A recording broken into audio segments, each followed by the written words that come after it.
In the early spring of 1982, something deeply disturbing occurred at St. Catherine's Home for Children, nestled on the outskirts of a quiet, rural county. Overnight, every single occupant vanished without a trace. A total of 127 children and 18 adult staff members disappeared as if swallowed by the earth. There were no signs of violence, no evidence of escape, no ransom notes or pleas for help.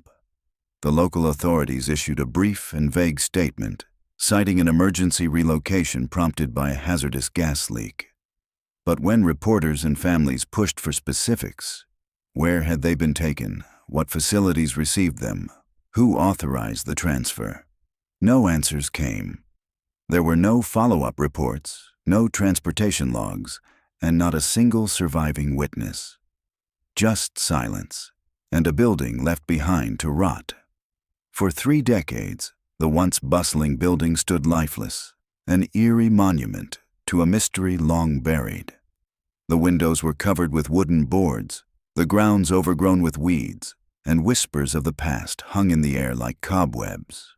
Locals avoided the place, and rumors ran wild, stories of ghost sightings, strange noises at night, and the occasional flicker of light in its shuttered windows. For 30 years, it decayed in silence until 2012. That year, a young urban explorer broke through a section of the basement wall that felt off, less weathered than the surrounding masonry. What he found beyond that wall wasn't just unsettling, it was horrifying. The hidden room was cramped and suffocating, filled with rusted medical restraints, bolted to bed frames, stacks of yellowing paper, and cabinets overflowing with outdated psychiatric files. The stench of mold and decay mingled with something more sinister: secrecy. He left immediately and contacted the police, his voice shaking during the 911 call. The nature of the discovery forced local law enforcement to reopen the long-forgotten case of the vanished children and staff.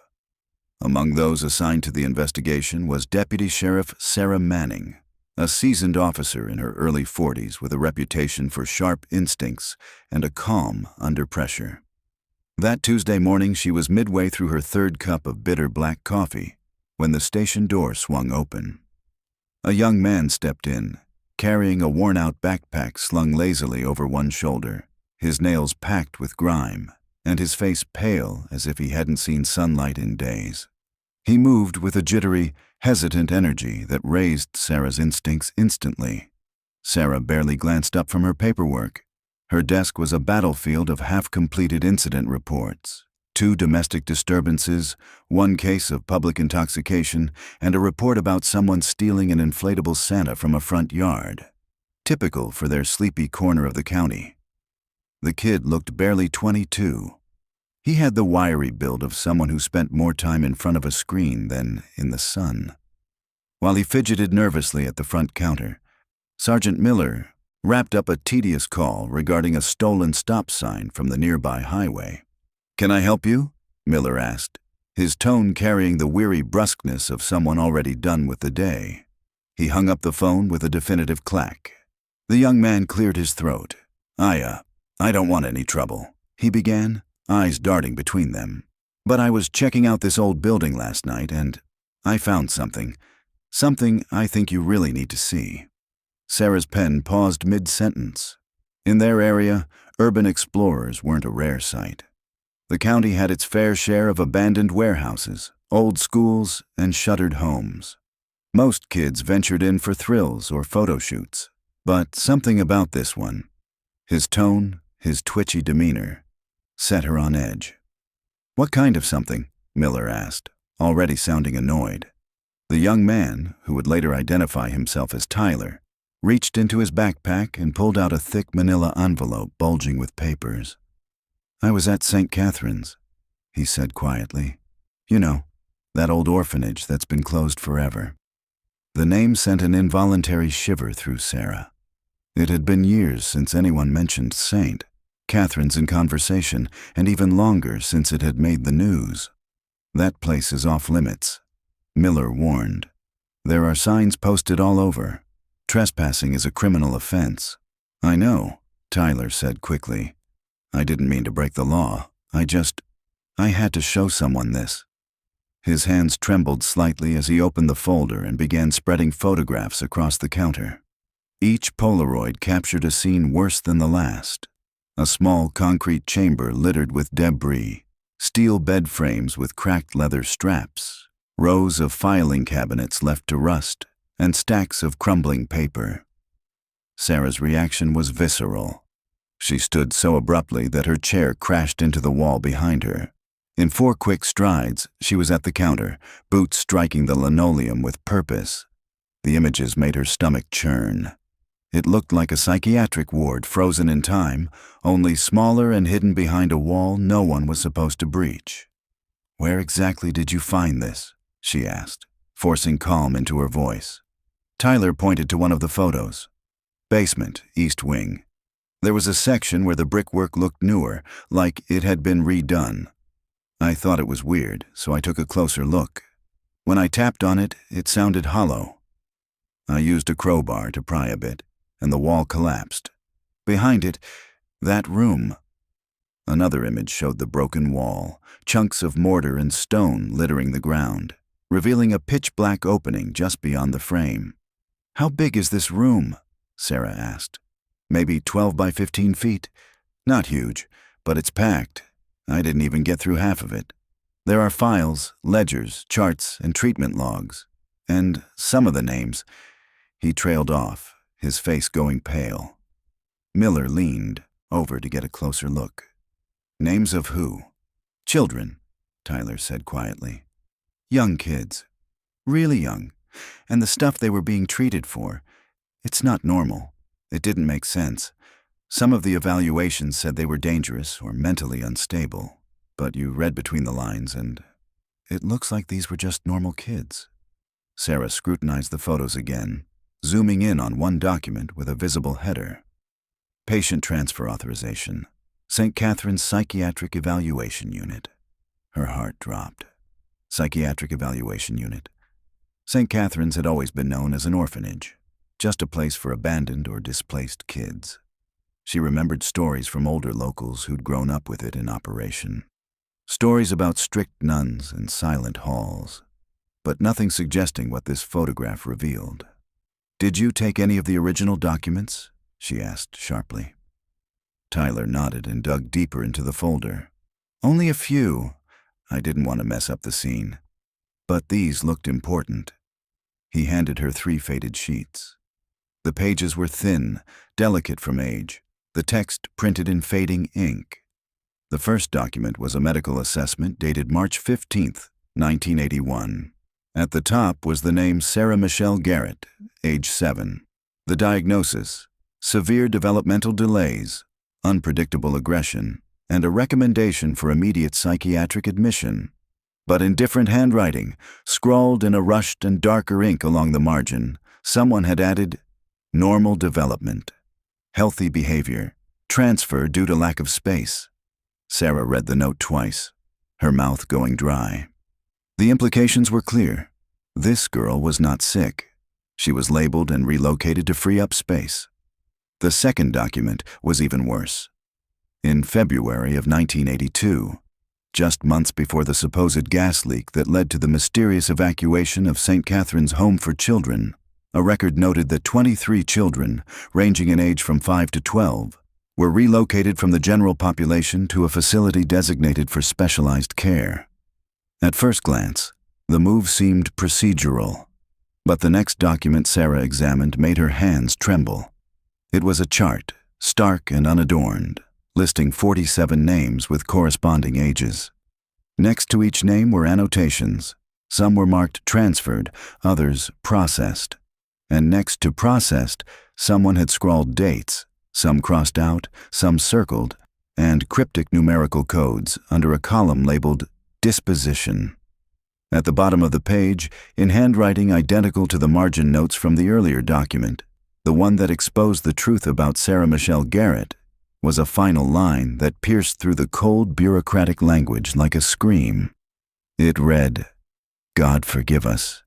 These babies never deserved this." Miller was still looking over her shoulder, his normally calm breathing reduced to shallow gasps. "Jesus Christ," he murmured, his voice brittle. It wasn't a curse. It was a prayer. Sarah lifted her eyes and met Tyler's, who was watching their reactions like someone who had stumbled into a real-life nightmare and hadn't yet found the way out. "You said there are more documents?" she asked, her voice low but urgent. Tyler nodded quickly. "Yeah, boxes of them. Filing cabinets packed. I barely scratched the surface." He paused, then retrieved one last photo from the envelope. "I didn't show you this yet," he said. The image depicted one of the concrete walls in the hidden room. Carved into its surface, crudely but deeply, were words that hit Sarah like a punch to the chest. "They told us we were sick. We weren't sick. Help us." Below that message, etched in smaller, desperate handwriting, were dozens of first names. Children's names, carved with what must have been fingernails or scraps of metal, dug deep into the stone with quiet determination. Names written by trembling hands, maybe in darkness, by children who knew no one was coming. Sarah couldn't take her eyes off the image. The names began to blur. Her chest felt like it was being slowly crushed, compressed by grief, fury, and something even more haunting, responsibility. "I'm going out there," she said, her voice clear and final before her mind had even fully decided.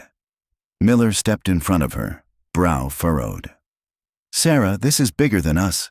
We need to bring in the state police. This is way beyond—" "No," she cut him off sharply, her tone hard enough to surprise even herself. "This happened here. These were our kids." She turned to Tyler. "You're going to take me there, right now. Show me exactly where you found that room." "Okay," he said at once, nodding quickly, almost relieved to be doing something. "Yeah, I can do that." Miller moved closer, voice low. "Manning, what's gotten into you? I've never seen you rattled like this." She was already strapping on her duty belt, grabbing her service weapon and patrol keys. "Just something about it," she muttered, already heading toward the door. Her mind replayed the photo of the carved wall, the desperate message. All those names, all those children. There was something about those words etched into cement, a child's silent scream preserved in stone, that made her blood run hot with grief and rage. "Let's go," she told Tyler without looking back. Behind her, Miller called something about needing authorization and protocol, but she was already pushing through the station doors into the chilled, gray light of late October. She didn't look back. The drive to St. Catherine's took only 20 minutes. The winding county roads were familiar to Sarah, yet that day they felt different, each bend and mile marker like a ticking clock winding down to a reckoning. Tyler sat beside her, the folder clutched to his chest like a life raft. He was silent for the most part, occasionally giving directions, but otherwise lost in thought. The kind of thoughts you don't say aloud, because they're too heavy, too twisted. "You do this often?" Sarah asked as they passed a crumbling gas station long since abandoned. "Urban exploring?" Tyler shrugged. "Sometimes. I don't know, it's like these places have stories. Forgotten ones. When they get torn down, it's like those stories disappear too." Sarah nodded, though she wasn't sure if she agreed. Some stories, she thought, were buried for a reason. Then St. Catherine's came into view, rising from the overgrown tree line like the setting of a Gothic novel. 3 floors of weathered red brick and shattered windows stared down at them like hollow eyes. Ivy climbed the building's facade, curling through cracks and crawling over the rooftop like fingers trying to pull it underground. The property was surrounded by a rusting chain-link fence, sagging in sections where time and trespassers had worn it thin. Sarah parked the cruiser near the gate and stepped out into the crisp October air. Her breath steamed visibly in the chill. "This is where you came in?" she asked. "Yeah," Tyler said, pointing. "Gate's been pulled back. That's where I slipped through." They squeezed through the tear in the fence and began walking the cracked, leaf-strewn driveway. The only sounds were the dry crunch of dead foliage underfoot and the distant hum of cars from the county road. The closer they got, the more the building loomed. The front entrance was sealed with plywood, grayed by years of sun and rain.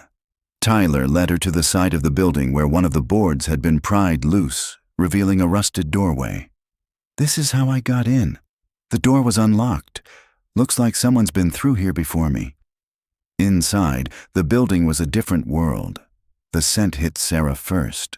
A nauseating mixture of mold, mildew, and something metallic underneath, like old blood and forgotten secrets. But buried in that mix was a scent she hadn't expected. Institutional disinfectant and long-boiled vegetables. The smell of a place that once tried to pretend it was safe. Tyler switched on a high-powered flashlight, casting its beam down a corridor that had not seen light in decades. The walls were streaked with water damage. Paint peeled in wide curls. On a nearby bulletin board, children's artwork still clung to the cork, faded crayon drawings of houses, stick figures, and sunshine. Innocent and heartbreaking. "That's the kitchen down that way," Tyler whispered, gesturing to the left. "Dining hall's through there, but the basement, it's this way." Their footsteps echoed as they moved deeper into the orphanage, swallowed by its silence. Sarah's flashlight swept across the basement corridor, illuminating fragmented pieces of the past frozen in abandonment. A rusted wheelchair lay tipped in the corner, its rubber wheels long deflated. Nearby, a mound of moldy books sat in a puddle of standing water. A single-child sneaker rested awkwardly on its side, its laces curled and stiff with time. The door to the basement hung ajar, revealing wooden stairs descending into absolute blackness. "It's not too bad," Tyler offered, noticing the flicker of hesitation in Sarah's posture. "The stairs are solid." He was right, about the stairs at least. But nothing could have prepared her for the smell. As they descended, the mustiness thickened, overpowering and wet, tinged with the biting tang of rust and something organic, something decayed. Sarah didn't want to guess at its origin. The basement was a narrow maze of utility rooms and storage spaces, each connected by tight corridors with low ceilings and rusting pipes overhead. The kind of place designed to be hidden, functional, but never welcoming. Tyler moved with certainty, leading her through spaces filled with crumbling furniture and cardboard boxes collapsed under the weight of decades. "Here," he said, stopping in front of what appeared to be a regular concrete wall. "This is it." Sarah directed her light across the surface. Tyler was right. The mortar was different here, slightly newer, lighter in tone than the surrounding walls. "How did you even notice this?" she asked, crouching to inspect the detail. "I was photographing the basement," Tyler explained. "Something about the layout didn't make sense. This hallway should have extended farther, based on the building's footprint. When I saw the change in mortar, I knew something was off. The hole Tyler had made was just large enough for a person to crawl through, roughly 3 feet square." Sarah knelt and directed her light through the jagged opening. The beam caught the edge of a metal frame, shelves lined with glass jars, and a glint of polished steel. Her breath hitched. What lay beyond should never have existed in any orphanage. The space was exactly as Tyler had described, a small, windowless chamber hidden from any known blueprint. Metal bed frames bolted to the floor, each one fitted with weathered leather restraints. Filing cabinets stood crooked in a corner, and one entire wall was stacked with shelving packed with medical equipment. Not toys, not books, equipment that belonged in hospitals, or worse, laboratories. "Jesus," Sarah breathed. "I know." Tyler's voice was faint. He crawled through first and reached back to help her in. The stench hit her like a wave once she was fully inside, sharper now, more chemical. Beneath it, something organic, rotten. Tyler raised his flashlight, pointing toward the far wall. The message was exactly as the photo had shown. Carved deep into the concrete. "They told us we were sick. We weren't sick. Help us." Beneath the words were names, first names only, but numerous. Sarah counted over 30 before she forced herself to look away. "The filing cabinets are over here," Tyler said, stepping to a row of dented drawers. Most are locked, but this one opened. He tugged it open with a groan of rusted metal and handed Sarah a thick manila folder. Inside were dozens of medical records. Sarah scanned them, her dread building with each turn of the page. Every file followed a grotesquely similar pattern. A child admitted as an orphan, healthy and alert, only to be reclassified within weeks as mentally ill or developmentally delayed. Normal childhood behaviors, crying at night, asking for their parents, daydreaming in class, were labeled as symptoms of psychological disorders. Hyperactivity was mania. Shyness became catatonia. Sarah felt ill. "Look at this," Tyler said, holding out a file labeled Angela Rose Whitman, age 6. The intake form described her as healthy, well-adjusted, and intellectually advanced. But 3 weeks later, a new evaluation documented severe behavioral dysfunction requiring isolation. In the margin, a handwritten note added chilling context. "Continues to ask for mother, refuses sedation. Consider transfer to Ward C." "Ward C?" Sarah echoed. Tyler shook his head. "No idea. But then I found this." He handed her another folder. "David Patrick Coleman, age 8. The pattern repeated. Healthy child, rapidly diagnosed, reclassified. But this one had a photograph. It showed a dim concrete room, a narrow bed with restraints, and scrawled on the wall above it, scratched deep with what could have only been fingernails. "Mama, help me." Sarah's hands trembled. "How many of these files are there?" "I didn't count," Tyler admitted. "Dozens, at least, and that's just the unlocked drawer." He hesitated. "Sarah, some of these kids, the files say they were transferred, but there's no record of where, and some—" He pulled out one last file, its contents thicker than the rest. "Some are marked deceased, but the records don't line up." Sarah opened the folder. Inside were 7 death certificates, all signed by the same doctor, Dr. Marcus Thornfield. Each certificate lists causes of death: respiratory failure, cardiac complications, systemic infection. But attached to each certificate was a handwritten note. "Disposal completed. No family notification required." "These children," Sarah whispered, "they weren't sick. They were murdered." Tyler's nod was slow and grim. "And then they covered it up, made it look like natural causes, or sent them to places that don't exist." Sarah's radio crackled sharply, making both of them jump. "Manning, you copy?" It was Miller. "County supervisors are asking about your location." Sarah reached for her shoulder mic. "I'm following up on that report from this morning. I'll return to the station within the hour." "Copy that. Everything okay out there?" She looked around, at the beds, the restraints, the carved message begging for help. She took a long breath, steadying herself. "Everything's fine," she lied. "Just documenting some evidence." She clicked off the radio and turned back to Tyler. "We're not leaving yet," she said. "I need to see everything." They moved together across the room, Sarah's flashlight beam sweeping every corner. Along the back wall were shelves of brown glass bottles, labeled with faded ink, sedatives, muscle relaxants, compounds with serial numbers. Everything was coated in dust, but several bottles were half empty, signs of abrupt abandonment. "Why would an orphanage have any of this?" she muttered. Tyler looked sick. "I don't think this was an orphanage anymore." Beside the shelves stood a tall restraint stand, the kind meant to hold a person upright. Sarah turned away, moved toward a desk drawer cracked open.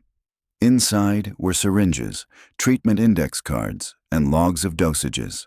One card read, "Subject number 043, request for removal denied, too vocal. Increase the dose." "These weren't treatments," she said coldly. "They were tests." Tyler motioned her toward a nearby filing cabinet, which he pushed aside with effort. Behind it, a crawl space led to a narrow chamber. "I didn't go in far, but the walls, you need to see them." Sarah ducked inside, and her light revealed that every inch of concrete was covered in writing. Childlike scrawls, names, dates, stick figures, messages like "Don't fall asleep and they come at night." One section resembled a tally chart. Day 1, cold. Day 3, no food. Day 4, injections. Day 5, screaming. At the bottom, one final message stood out. "If you find this, tell someone. Don't let them forget us." Sarah crawled out slowly, the weight of it pressing down on her. "This whole place," she said, "isn't a facility, it's a grave." "Then we treat it like one," Tyler replied. She raised her phone and began taking photos. "We document everything, then we make sure it never disappears again." Every file, every document, every artifact in this hidden chamber was a piece of a puzzle Sarah was only beginning to grasp. "We catalog all of it," she said, her voice steady with purpose. "Every single scrap. Then we find out who was behind this." Tyler nodded grimly. "There's more. A lot more." He hesitated, then looked her directly in the eye, the flashlight catching the edges of fear and determination written across his face. "Sarah, some of these files mention a maternity ward, babies born here, then transferred or processed." Sarah's chest tightened. A maternity ward inside an orphanage wasn't just suspicious, it was impossible to rationalize. Babies are processed like inventory. "Show me," she said, her voice clipped, steel beneath the words. Somewhere in this hellish archive of suffering, she was starting to feel the gravitational pull of answers. Truths buried so deep, she hadn't even known to look for them. Until now. The files related to maternity were kept in a different section of the filing system, segregated behind drawers, marked with a blood-red stripe painted across the metal fronts. Tyler had to wedge a flathead screwdriver into the lock and twist with force. The shriek of grinding metal echoed off the walls before the latch gave. "These were locked separately," he muttered, easing the drawer open. "Like someone didn't want them found." Sarah's flashlight illuminated the contents as Tyler spread the folders out across the nearest metal bed frame. Unlike the haphazard notes and fading pages from the children's files, these were crisp, detailed, and obsessively organized. Each came with attached photographs and handwritten annotations in a script Sarah now recognized from earlier files, the same hand that had scribbled "disposal completed." The first folder made her stomach churn. Live birth record, February 15th, 1982. Patient code, M47. The attached photo showed a young woman, maybe in her early 20s, lying in a hospital bed, visibly exhausted but smiling as she cradled a newborn wrapped in swaddling cloth. In the photo's corner, someone had written, "Healthy male, 6 pounds, 4 ounces, normal development." But the medical notes told a conflicting story. The infant displays neurological irregularities. Recommendation, immediate psychiatric evaluation. Transfer to a specialized care unit. The file also included a death certificate, dated just 3 days later. Cause of death, congenital heart defect, respiratory failure. "They're saying the baby died," Sarah murmured, her fingers tracing the typewritten lines. Then she flipped the page and found something stapled to the back. A single, chilling note, handwritten in black ink. "TRF completed. Subject relocated to Facility 7. Mother was informed of the death as planned." "Facility 7, Tyler echoed. "What the hell is Facility 7? Sarah rifled through more folders, each one repeating the same horrifying pattern. Healthy infants labeled as sick or deceased, then quietly transferred to locations with coded identifiers. And every time, the mothers were told their babies had died during childbirth. "Oh my God," she whispered, opening another record. They weren't just experimenting on orphans, they were stealing newborns. The photographs were the most heartbreaking. Women holding their babies, faces lit with joy and exhaustion, unaware that within days they'd be told their children were dead. One after another, hope extinguished before it had a chance to live. "Here," Tyler said, pulling out a larger folder stamped with the title, "Maternity Operations Summary." 1981 to 1982. This one's different. Inside was a typewritten report, cold and clinical in tone, that outlined what could only be described as a systematic program of child harvesting. Sarah began reading aloud. The subject pool is primarily composed of unwed females aged 16 to 25 with limited external support systems. Subjects are housed within the maternity wing during gestation and provided with basic medical and nutritional care. Following birth, viable infants are evaluated for placement within approved external facilities. Mothers are subsequently informed of stillbirths or complications resulting in early neonatal mortality. Approved facilities, Tyler said slowly, the words tasting foul in his mouth. They had a whole damn pipeline. Sarah continued, her voice quiet but unwavering. Medical personnel have demonstrated reliable cooperation. Dr. Thornfield remains compliant in issuing necessary medical documentation. Nurse Morrison provides maternal grief counseling.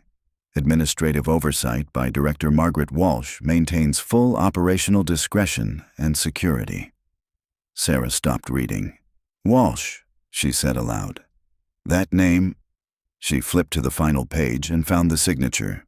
Margaret Walsh, Director of Operations, St. Catherine's Home for Children. Margaret Walsh, Sarah repeated, the name sparking like a live wire in her mind. I know her. She's still here. She runs the food pantry at the Methodist Church. Tyler stared, stunned. The same woman who stole babies for secret facilities is now handing out canned soup. Sarah's thoughts were racing. She'd seen Walsh dozens of times at fundraisers, civic events, and volunteer meetings. A soft-spoken woman in her 70s, always wearing cardigans and offering a gentle smile.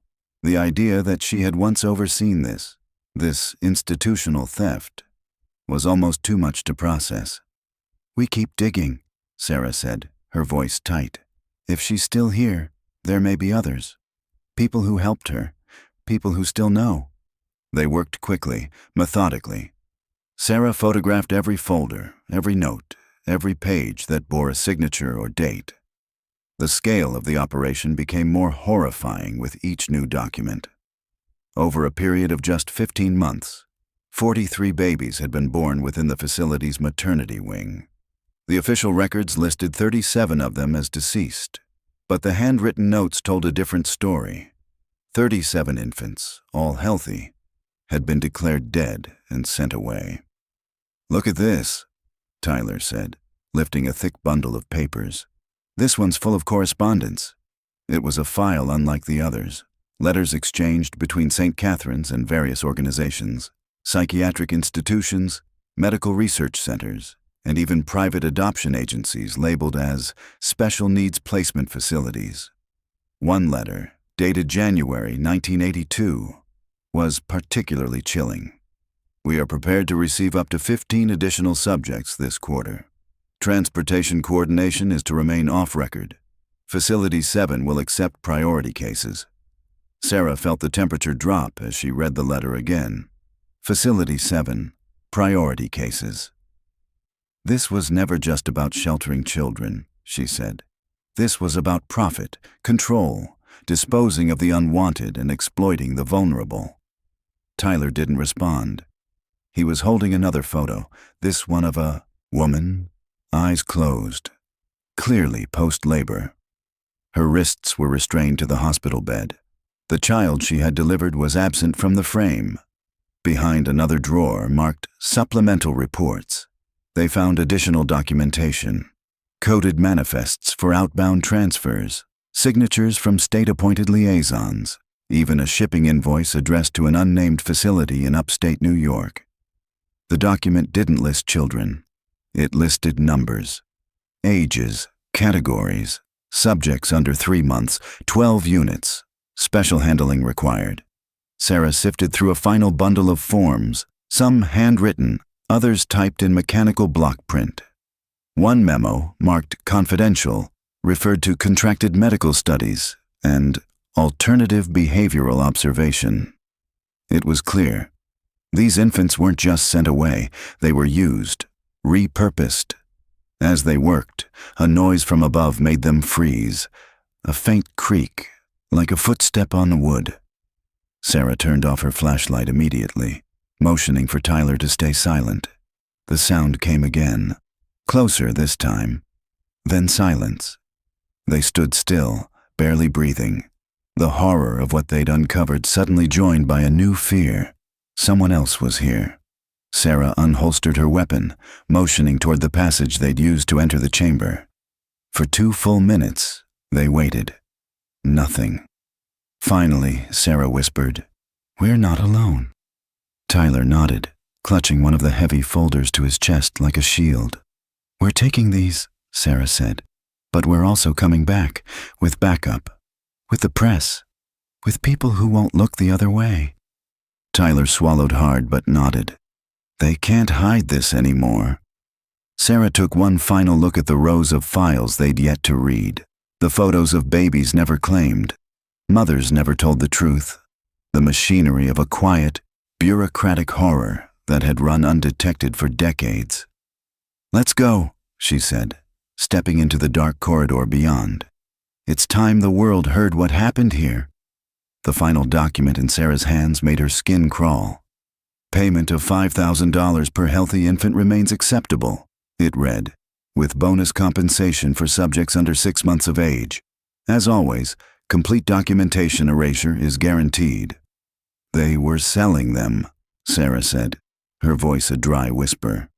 "They were selling babies to psychiatric facilities for experiments."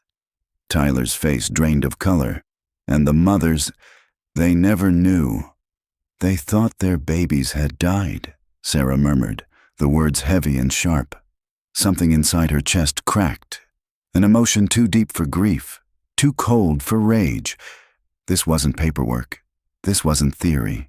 These were lives, real children, real mothers, families shattered, lives stolen, innocence erased for greed and medical ambition. Her radio crackled again, pulling her from the spiral. But this time, it wasn't Miller. "Dispatch to any unit in the area of St. Catherine's. Road, we've got a report of suspicious activity at the old orphanage. Caller states they saw flashlights inside." Sarah and Tyler locked eyes. "Someone's watching us," Tyler said under his breath. Sarah raised her radio. "This is Manning. I'm at St. Catherine's, investigating a case. No assistance needed." A pause. "Copy that, Manning. Be advised, the caller specifically said they saw 2 individuals with flashlights in the basement. You want backup?" "Negative," Sarah replied, but her fingers were tight around the mic. "I've got it handled." She ended the transmission, but a chill rolled up her spine. The caller knew where they were, not just the building, specifically the basement. "We're not alone," she muttered. "We need to go," Tyler said, already gathering up folders. "No," she said, voice steeled. "We need to finish, but carefully." She returned to the wall where the names had been etched, resuming her task of photographing each one. As her flashlight moved, it caught something new. Beneath the children's names, freshly carved characters. "Tyler," she called, beckoning him closer. Below the etched names were numbers: F747, F748, F749, clearly different in style and age from the original carvings. "These look like file codes," he said, kneeling beside her. "F7. Facility 7, maybe?" "Exactly," Sarah nodded. "And the style. These weren't carved decades ago. Someone came back, recently." She traced one of the numbers with her fingertip, feeling the raw, jagged marks. Whoever had carved them had taken their time.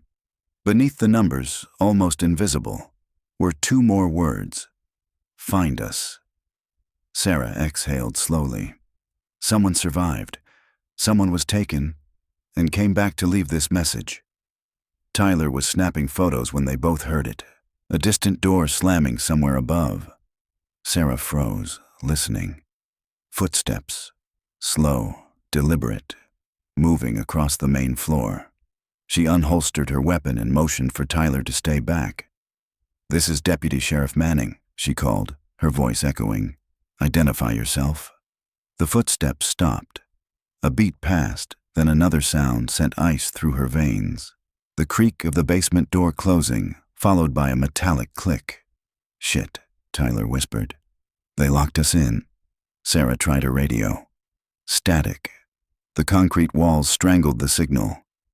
"There's got to be another way out," she said, but even she didn't sound convinced. They swept through the basement, their urgency sharpened by the sound of movement overhead. Whoever was up there was searching now. Methodical. Purposeful. "They know we're here," Tyler whispered. "They're not hiding anymore." Sarah nodded. The message was clear. Whoever was above them wanted them to feel it. The helplessness. The trap.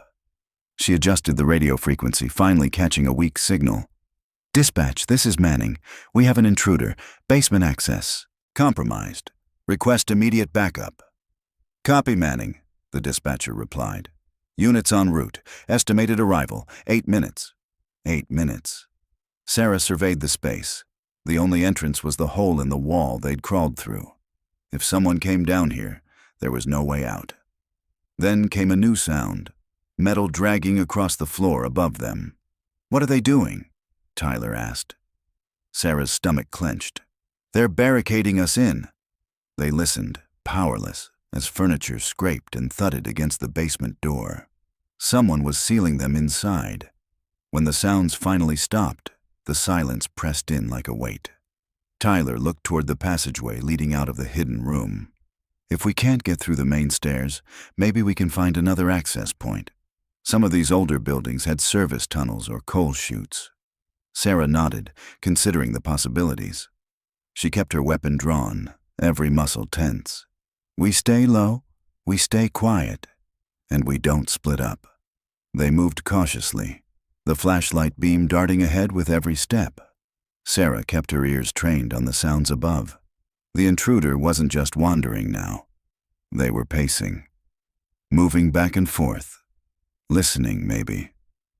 As they passed the rows of cabinets, Sarah felt a sudden pulse of memory. Her aunt had once been a nurse. She'd talked about the cold rooms, the hush of long hallways at night, the fear that sometimes settled like dust. This wasn't just a memory.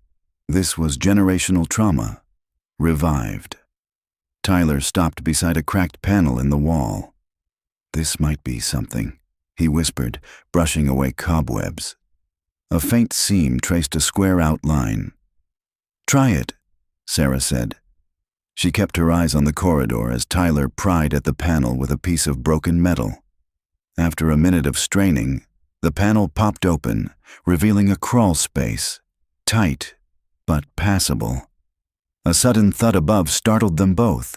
They ducked instinctively as something heavy dropped directly above their heads, dust raining from the ceiling. "They're trying to flush us out," Sarah muttered, "or scare us." Tyler slipped into the crawl space first, dragging the folders with him. Sarah followed, her shoulders brushing the sides of the passage. The air was tight, stale. Ahead, Tyler's flashlight lit a narrow trail that curved upward. "It slopes," he whispered. "We might be able to get back to the first floor." The sound of breaking glass echoed faintly behind them. The intruder was tearing through the building now. If they weren't found soon, it would only be because the person above didn't need to find them, because they had something worse in mind.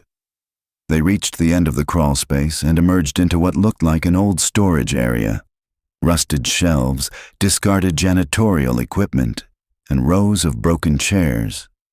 But there, in the far corner, a wooden ladder climbed toward a panel in the ceiling. "Up there," Tyler said. Sarah nodded. "Let's move."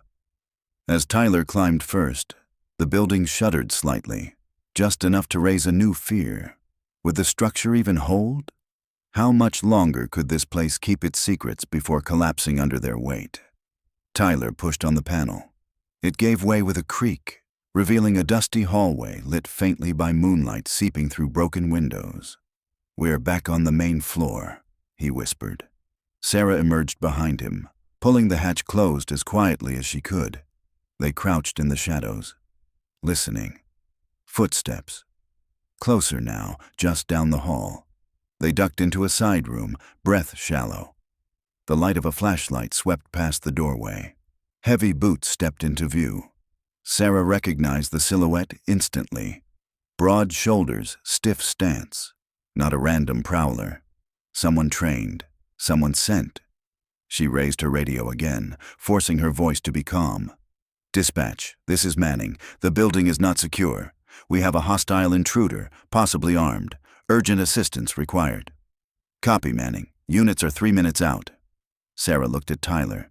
"We need to delay them. Get out. Expose all of this. What if they don't let us?" "Then we make sure they don't leave either." The radio crackled to life again as Sarah and Tyler crouched in the shadows of the main floor, heartbeats hammering in time with their breath. "They may still be in the building. Copy. We're coming in." But with each minute that passed, unease grew heavy in Sarah's chest. Even if backup made it inside, they would face a sprawling maze of decaying rooms and broken hallways. The hidden chamber where all the evidence lay buried was nearly impossible to find without Tyler's lead. If they stayed trapped, everything they'd uncovered might stay hidden forever. "We have to operate like we're on our own," Sarah told Tyler. "Is there any other way out of this basement?" she asked. Tyler shook his head, brow furrowed. "I only saw a portion of it last night. It's an old building. There could be utility tunnels or some forgotten service entrance I missed." With no other options, they returned to the hidden room, squeezing through the crumbled breach. This time, they didn't linger.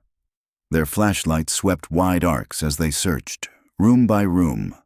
Rusted metal beds, shattered desks, and filing cabinets leaking water-damaged papers. It was the wreckage of a forgotten institution, and possibly a crime scene like no other. They passed through what had once been the laundry facilities. Here, the air was damp and stagnant. Tyler stopped abruptly. "Wait, look at this!" A square of rusted metal was set into the floor, almost invisible beneath a blanket of debris. Tyler knelt and pulled at the edges, but the grate didn't budge. Sarah joined him, and together they strained until the corroded metal lifted free with a groan. "Storm drain," he guessed. Below, a concrete tunnel yawned into darkness. The air that rose up from it was thick with rot and mold, but it was moving air. That meant the tunnel led somewhere. "I'll go first," Sarah said, holstering her weapon and checking her flashlight. The crawl was claustrophobic. They moved on elbows and knees, trying not to gag from the stench or brush against the tangled spider webs that clung to the walls like gauze. The bottom of the tunnel was lined with an inch of murky water, and neither of them wanted to consider what might be lurking within it. Minutes passed, though they felt like hours. At last, Sarah saw a dim gray light ahead. A second grate marked the tunnel's exit, positioned behind the orphanage, where an old, overgrown playground rusted in silence. Sarah pushed the grate aside and climbed out, pulling Tyler up behind her. For the first time in what felt like an eternity, they stood beneath open sky. The air was cold, but it was fresh. They could breathe again. "Manning!" a voice shouted. Sergeant Miller emerged from behind the crumbling building with 2 deputies at his side. Relief crossed his face the moment he spotted them. "Where the hell have you been?" Sarah waved as she moved toward him, explaining everything as quickly as she could, about the hidden room, the documents, the attempted entrapment. With each revelation, Miller's expression darkened. "You're telling me there's physical evidence of systematic child abuse, possibly murder, hidden in that basement, and someone tried to trap you in there," he said. "Not just abuse," Sarah replied grimly. "They were trafficking newborns, stealing infants, falsifying deaths, and shipping them off to God knows where." Tyler stepped forward. "And whoever did this? They knew we were coming. This wasn't an accident. Someone knew we were getting too close." Miller's jaw clenched. "We found the barricade. Took 3 of us 20 minutes to clear. Filing cabinets, desks. This wasn't one person. Whoever set this trap had help." Sarah's stomach turned. "So we're not looking at a lone actor. There's a network. People still invested in covering this up." "That's what it looks like," Miller said. Then he hesitated. "But Sarah, we need to talk about jurisdiction. Crimes this old, with this many implications. The state police are going to want in. Give me 24 hours, Sarah said quickly. Let us document everything before this becomes a media circus. If there are people still alive who were part of this, they'll vanish the moment this goes public. Miller eyed her. What are you thinking? I'm thinking we pay a visit to Margaret Walsh. She signed off on those maternity records. If anyone knows where those kids were sent, it's her. You want to confront a 70-something-year-old woman based on files from an abandoned orphanage, without state oversight? He asked. I want to talk to her before she hears what we found and has time to disappear or call an attorney, Sarah said firmly. We do this right, but we do it quietly. Tyler looked uncertain. What about the files? We can't just leave them. We won't, Miller assured him. We'll secure the scene. No media, no press releases until we know what we're up against. Sarah nodded. And we need to find out who was in that building today. Someone with keys, knowledge, access. As they walked toward the cruisers, Sarah's thoughts returned to the carvings on the wall. Find us, the file codes, the numbers. Facility 7. If those messages were accurate, some of the children might still be alive. But first, they had to speak to Margaret Walsh. Margaret's house sat quietly on a tree-lined street just off Main. Autumn leaves blanketed the sidewalk in shades of orange and red. Her home looked like something from a postcard. White clapboard siding, carefully trimmed hedges, and a wooden sign near the front door that read, "Bless this home." Sarah parked a block away and sat in the car for a moment, watching. It was difficult to reconcile this quaint house with the horrors she now associated with the name Margaret Walsh. She'd always seen her at town events, helping out at the Methodist Food Bank, giving warm smiles to children, and making donations to the community pantry. And yet, this same woman had authorized the systematic removal of babies from unwed mothers. She had signed the documents that marked healthy infants as dead and sent them to unknown locations. Ready? Sarah asked as she turned off the ignition. Tyler sat beside her, still clutching the camera loaded with dozens of photos from the hidden basement. As I'll ever be, he murmured. They stepped out and made their way up the path to the front door. The wind rustled through the maple leaves. A wind chime tinkled softly under the porch. Sarah rang the bell. A few seconds passed. Then the door opened. Margaret Walsh stood there, dressed in a knit cardigan and beige slacks, her silver hair pulled neatly back. Her eyes flicked from Sarah's badge to Tyler's camera bag. "Deputy Manning," she said with a calm, pleasant smile. "How can I help you?" Sarah stared at her, this woman who had orchestrated years of lies and grief, and said, "We need to ask you a few questions, Mrs. Walsh, about your time at St. Catherine's Home for Children." Margaret's smile faltered. Margaret Walsh's front door creaked open, revealing the woman Sarah remembered vividly. Silver hair neatly twisted into a bun, wire-rimmed glasses perched low on her nose, a soft cardigan hanging from her narrow shoulders. She looked like a kindly grandmother who'd spend her mornings baking pies and knitting scarves for charity. But Sarah knew better. She had read the records. This woman wasn't innocent. She was central to the nightmare. "You sure you want to do this alone?" Miller had asked back at the station.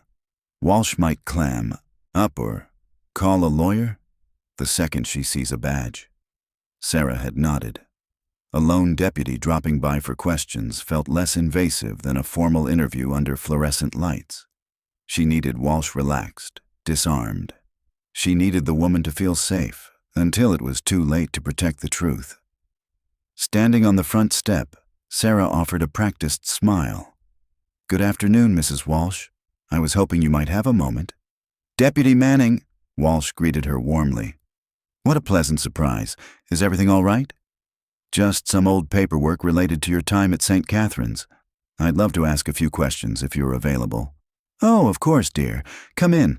I was just making tea." The house smelled like vanilla candles and freshly baked cookies. Every shelf and side table was adorned with framed family photos, lace doilies, and neatly arranged knickknacks. A small terrier barked once, then retreated to the foot of Walsh's recliner. "Please sit down," Walsh offered, disappearing into the kitchen. Sarah lowered herself onto a floral print sofa. On the mantel above the fireplace sat a black and white photo. Walsh in a white dress beside a man in a dark suit. "That's Robert," Walsh said as she returned with a tea tray. "Passed away 5 years ago. We were married 43 years. I'm sorry for your loss," Sarah said automatically, accepting the delicate teacup. "Now, what's all this about St. Catherine's?" Sarah pulled out her notebook. "You worked there for quite some time." 15 years, Walsh said, smiling fondly. "It was such a meaningful part of my life." "You were the director of operations." "Administrative coordinator," Walsh corrected gently. "Handled logistics, schedules, supplies, that sort of thing. Dr. Thornfield took care of the medical side. Father Mackenzie oversaw the whole facility." "Do you recall what happened during the final months before the home shut down?" Walsh's eyes clouded for a moment. "Yes, there was a gas leak. We had to evacuate quickly. A very trying time. And the children, where did they go?" "Oh, they were relocated to various facilities, foster homes. It was chaotic. I imagine the younger ones would have needed special attention. The infants, especially." Walsh's smile stiffened slightly. "Infants? There was a maternity ward, wasn't there?" "Oh no, dear," Walsh said, setting her cup down. "We hadn't used the maternity wing in years by then. Budget cuts.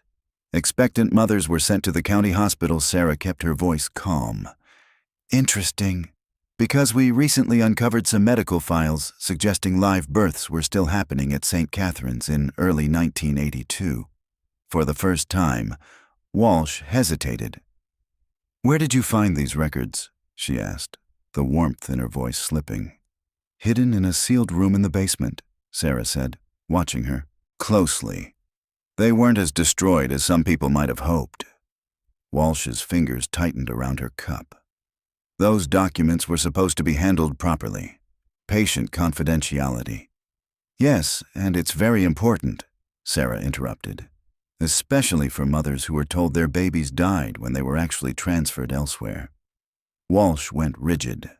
Her gaze hardened behind the glasses. "I'm not sure what you think you've uncovered, Deputy, but every death at St. Catherine's was recorded properly and reported." "Recorded, certainly," Sarah said. "The question is whether the information was true." Walsh stood abruptly. "I believe you should speak with my attorney before continuing this line of questioning." "Of course," Sarah said, standing slowly. "But before I go, do you know what happened to Facility 7? The color drained from Walsh's face. "I don't know what you're talking about," she said, barely above a whisper. "Facility 7, Sarah repeated. "Where those healthy babies were sent. The ones the records say died. The ones that didn't." Walsh's composure collapsed. She slumped into her chair, trembling as she reached for her teacup again. "You don't understand," she murmured. "You weren't there. You don't know what it was like. So many girls, no support, no options. We were helping." "Helping?" Sarah asked. "By stealing their children and telling them they were dead?" "We placed them with families," Walsh snapped, her voice suddenly sharp. "Families that could offer opportunities their mothers never could." Sarah took a step closer. "You told mothers their babies died. You signed the paperwork. You lied." "We protected them," Walsh whispered. "From shame, from destitution." "No," Sarah said, her voice ice. "You protected yourself, and you let others profit from it." Walsh shook her head, eyes glassy. "We did what we had to. You don't understand." "I don't need to," Sarah said. "The documents do." As she turned to leave, Sarah paused at the door. "If you remember anything else about Facility 7, now would be the time to come clean, before someone else decides to silence you." Walsh didn't answer. She simply stared out the window, lips pressed tightly together, her hands gripping the edge of her chair. Outside, the crisp October wind tugged at Sarah's coat. She walked down the brick path, her boots crunching through fallen leaves. From the street, Walsh's house looked like something out of a postcard, warm lights glowing in the windows. lace curtains fluttering in the breeze. But inside, a woman sat haunted by secrets too heavy to carry and too dangerous to confess. Sarah climbed into her patrol car, fingers trembling slightly as she started the engine. She didn't drive away immediately. Instead, she pulled out her phone and opened the audio recording she had covertly activated before ringing the doorbell. Every word was there. Walsh's denials, her fear, the moment she froze at the mention of Facility 7. Sarah sent the file to a secure drive and then opened a message window to Miller. Interview complete. Confirmed Facility 7 exists. Walsh cracked. The reply came swiftly. Be careful. If she knows, others do too. Sarah looked up at the quiet neighborhood. Every house nestled in its own illusion of peace. Facility 7 was real. And someone out there still had something to lose if it was found. She wasn't just investigating an old scandal anymore. She was hunting the last living piece of a machine built to disappear children, and praying she wasn't already too late. Margaret Walsh's eyes blazed with fervent conviction as she stood by the living room window, clutching her teacup like a lifeline. Do you have any idea what happens to children born to teenage mothers with no family, no money, and no support system? She snapped. They get lost in the system, shuffled from one group home to the next. They end up back in institutions anyway. What we did was, we streamlined the process. Sarah's heart sank, a weight pressing against her ribs. Streamlining the process. That was how Walsh justified it. The theft of newborns from frightened, vulnerable mothers, reduced to logistics. You call that stealing babies? Sarah said, voice tight with disbelief. We saved them, Walsh shot back, her tone defensive, almost desperate. Every one of them. We placed them in homes where they were wanted. Homes that could offer education, stability, love. Or laboratories, Sarah said coldly. Because from what I found in the files, a lot of those babies weren't adopted. They were sent to psychiatric institutions, to experimental facilities. Walsh went pale, her lips parting as if to respond. But no words came. She faltered. That's not, Walsh stammered. But Sarah cut her off. Some children required specialized care. That's what you're going to say, isn't it? That they needed to be treated. But we both know that's not what happened. Walsh turned away, trembling. I can't tell you where Facility 7 is, she whispered. Sarah stepped closer. Can't or won't? Walsh gripped the back of her chair, her entire frame taut with tension. Then she spun around, her eyes blazing again. This conversation is over, Deputy Manning. I want you to leave. Sarah didn't flinch. She tucked her notebook into her coat pocket and stood. I'll be back, Mrs. Walsh, with a warrant, with more questions. And when I find Facility 7, I'm going to find every child you took, every life you erased. You're making a terrible mistake, Walsh said, following Sarah to the door. Some truths are better left buried. Sarah paused on the threshold. Not this one, not when those stolen children are still out there. Behind her, the front door slammed shut. Through, the lace curtain. Sarah saw Walsh on the phone already, pacing, gesturing rapidly. That call wasn't to a lawyer. She was warning someone. Sarah climbed into her patrol car and called Miller. She knows about Facility 7, and she's terrified. She's making calls. Someone needs to intercept them. What's your next move? Miller asked. I'm going after the doctor who signed the death certificates, Marcus Thornfield. Sarah, be careful. If she's alerting people, there's still a network in place. I know, Sarah said, shifting the car into gear. But we're close. I can feel it. She hung up and drove straight to the gated community where Dr. Thornfield now lived. The roads twisted through manicured lawns and matching houses, a picture-perfect sanctuary for retirees. But Sarah knew this place housed ghosts. At the gate, she flashed her badge, and the guard let her in with a cautious nod. Thornfield's house was at the far end, its driveway empty except for a vintage Buick parked beneath a carport. A garden bloomed at the edge of the lawn. Lavender, roses, chrysanthemums. Peaceful, deceptively so. Sarah rang the bell. After several moments, she heard the slow creak of footsteps and the sound of locks being undone. The door opened, revealing a tall, slender man with thinning white hair and pale eyes behind thick spectacles. He looked like any elderly physician in retirement, tired, quiet, nondescript. But when he met Sarah's gaze, something passed between them. "I've been expecting you," he said softly. "Please come in." Inside was neat and orderly, a mix of minimal furniture and old medical textbooks. A few photos lined a side table, children of all ages smiling brightly, framed and carefully arranged. "My real patients," Thornfield explained, following her gaze. "Children I helped. Children I treated properly. I keep them here to remind myself of the good I did before everything fell apart." Sarah took a seat in the chair he gestured toward. "Dr. Thornfield, I'm investigating what happened at St. Catherine's in 1982. I need to talk about the medical files, about the children, and about the death certificates you signed." He nodded slowly, his face lined with guilt. "How many were there?" he asked. 37, Sarah replied. Thornfield shut his eyes. "That's what I thought. 37 babies, all listed as having died within days of birth. But none of it was real, was it?" "No," he admitted. "None of them were sick. They were healthy. Every single one." "You falsified their records." "I did," Thornfield said, his voice quiet, ashamed.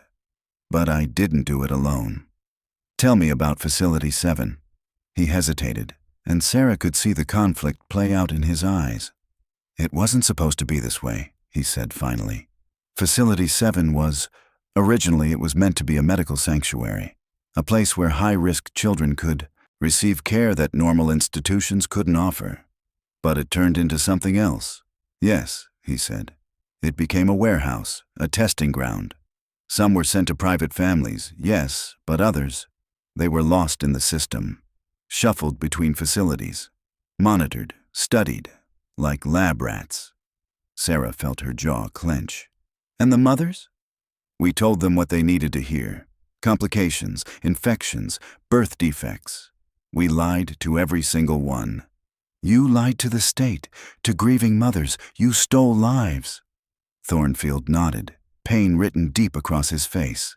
"I didn't stop it. I didn't blow the whistle. I was part of it, and I've lived with that guilt for over 30 years. Sarah leaned in. "Where is Facility 7? He looked up slowly. "I don't know if it still exists, but if it does, it's not called Facility 7 anymore. It would have been renamed, relocated. But I know where the paper trail starts. There was a transport company, Black Ridge Logistics. They handled everything. Unmarked vans. No questions." "Where?" Sarah asked urgently. "They had a warehouse, out by Old Pike Road, near the river. Last I heard, it was still registered, but used for storage." Sarah stood, her pulse quickening. "Thank you, Dr. Thornfield. This helps." He rose as well, but gently caught her sleeve. "Deputy, if you go after them, be careful. The people who built Facility 7 weren't just doctors or nuns or administrators. They had money, power, and they were willing to bury every trace of what we did." "I'm not scared of them," Sarah said. Thornfield nodded. "You should be. Because if Facility 7 still exists, it's not just history. It's still operational." Sarah didn't flinch. Her mission had shifted from investigation to revelation. She had enough now to go to the state police, but she wouldn't. Not yet. Not until she stood in front of whatever remained of Facility 7 and saw the truth with her own eyes. She left Thornfield's house with a name and a location. Black Ridge Logistics, a storage site near the river. That would be her next destination. Back in her car, Sarah called Miller. "I've got a lead on Facility 7, she said. "A logistics company. Might be a shell, but Thornfield confirmed the name." Miller whistled softly. "You sure about this?" "No," Sarah admitted. "But I can't stop now. We're not just dealing with old crimes. We're dealing with an active cover-up." "I'll meet you there," Miller said. And bring backup this time. If they've been hiding this for 30 years, they won't let it go quietly. Sarah agreed, but in her heart, she already knew. There was no turning back.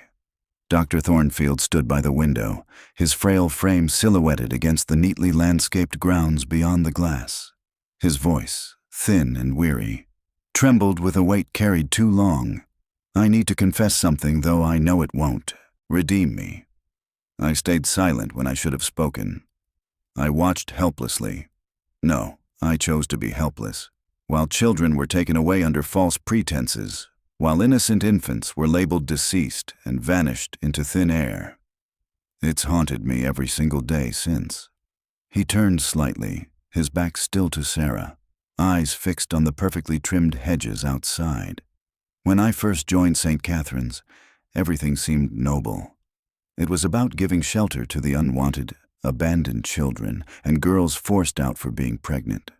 We offered comfort, medical care, and safety. I believed in that mission, but slowly, imperceptibly, the institution began to change. Sarah leaned forward, sensing he was finally ready to reveal the full truth. What changed, exactly? He finally faced her, the lines on his face etched deep with remorse. Money changed everything. Government funding shifted. More money was funneled to institutions housing children with mental or emotional diagnoses. So the labels started appearing.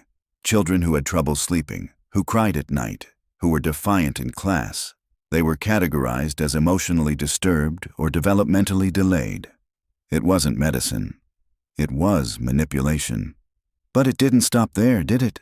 Sarah said, her voice tight. Thornfield gave a slow, bitter nod. Number Walsh, Margaret Walsh, introduced new connections, outsiders. These people weren't there to help. They were looking for something, specific types of children for experiments, and they paid. Research facilities, shadowy adoption agencies, private medical organizations are looking for test groups. And I signed the papers that made it all seem legitimate. You mean you knowingly handed over children to be used as research subjects? I lied to myself, he said, voice barely above a whisper. Told myself those institutions were offering care we couldn't, but I knew better. I knew those babies weren't being saved. They were being trafficked, sold like commodities. Sarah swallowed hard. Why didn't you expose it? Because exposing it would have cost me everything, he said with a broken laugh. And it wouldn't have stopped them. Walsh had the backing of powerful people, people with influence in the state and within religious institutions. If I had spoken out, I would have been destroyed, discredited, and the operation would have continued, just under different names. Other doctors would have signed the same forms. Sarah took a breath, steadying herself. What is Facility 7? At the mention of the name, Thornfield visibly tensed. His face paled and his hands began to tremble. Where did you hear that? It's mentioned in the old files. Repeatedly. He sat heavily in the chair across from her. Facility 7 wasn't a location, not in the traditional sense.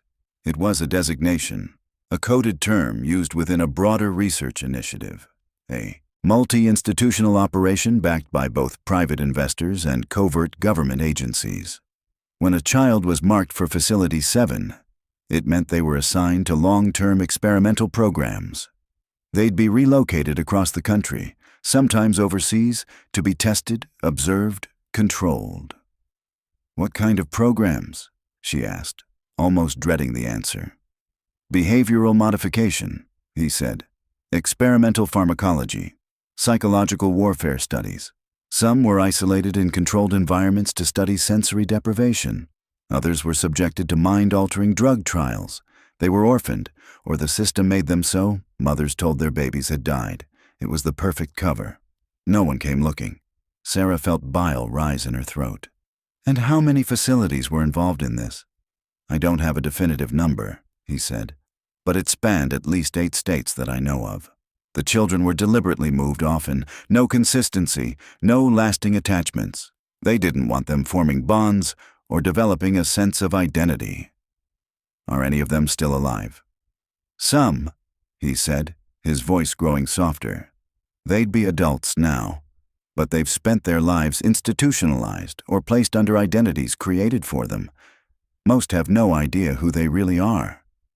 Sarah's hands curled into fists. Do you have any records? I do, he said. It was the only thing I could do, gather proof. For years I saved every transfer document I could get my hands on.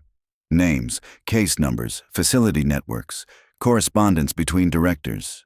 It's all here. He stood and walked to a nearby bookcase. Pulling down a thick medical reference book, he opened it to reveal its hollowed interior. Tucked inside was a manila envelope stuffed with papers. Everything I could document without raising suspicion. Sarah opened the envelope. Dozens of files, photocopies, handwritten notes, coded memos, diagrams linking institutions, financial transfers, and lists of names. She looked up, stunned. Some of these facilities are still active. Some of the people on these boards are still working. That's why I waited, he said. Waited for someone who could take this to the next level. Someone with authority. I've lived in fear for decades, but not just for myself. If anyone knew I had these documents, I wouldn't have lasted a week. Sarah's radio crackled. It was Miller's voice, tight with urgency. Manning, we've got a situation. Margaret Walsh was just found dead. Apparent suicide, but something about it feels staged. How quickly can you get here? Sarah answered immediately. I'm on my way. She looked back at Thornfield. He didn't flinch at the news. He only nodded slowly. They're scrubbing the past, he said. She knew too much. She became a liability. Are you in danger too? I've been in danger for 30 years, he said.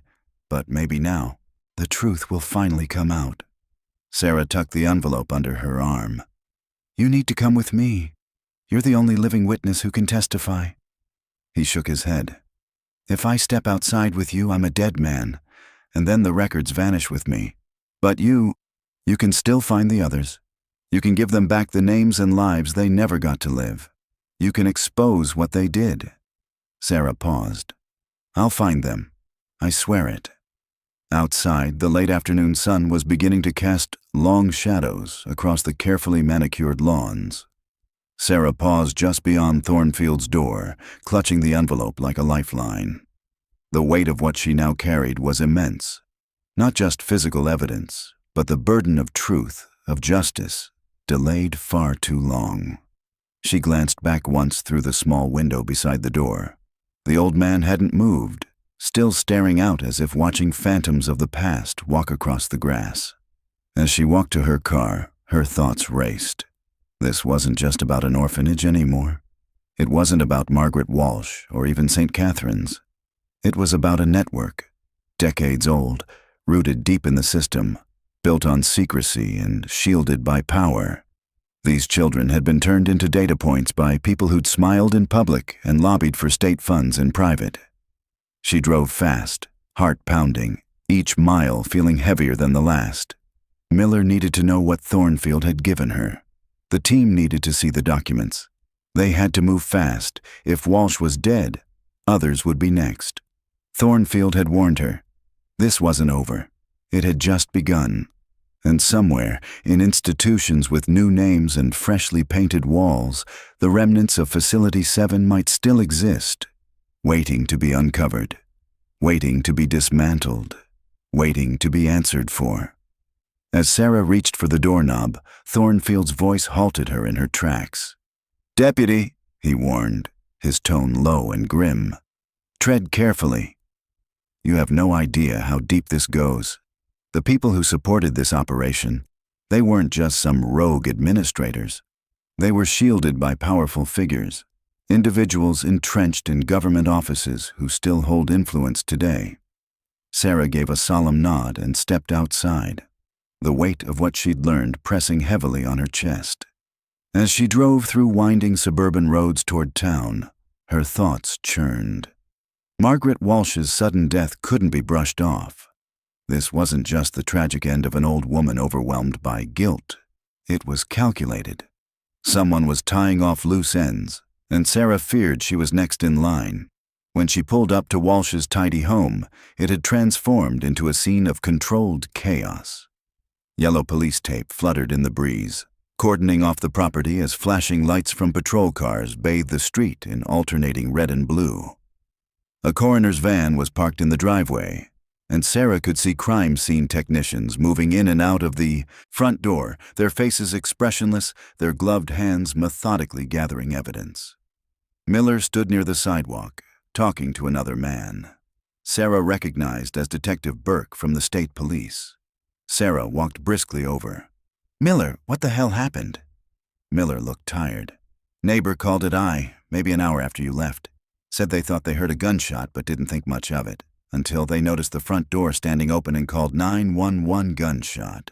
Sarah repeated slowly. "So they're calling it a suicide. That's what someone wants it to look like," Miller muttered. "Single bullet wound to the temple, gun in her hand, note on the table." Sarah's jaw clenched. "But you don't buy it?" "Neither does Burke," Miller replied, nodding toward the detective. Burke stepped forward, holding a small leather notebook. "Deputy Manning, I understand you met with Mrs. Walsh earlier today?" Sarah kept her tone measured. "Yes, just some follow-up questions on archival records from the orphanage where she used to work. Nothing to suggest she was suicidal." "What kind of records?"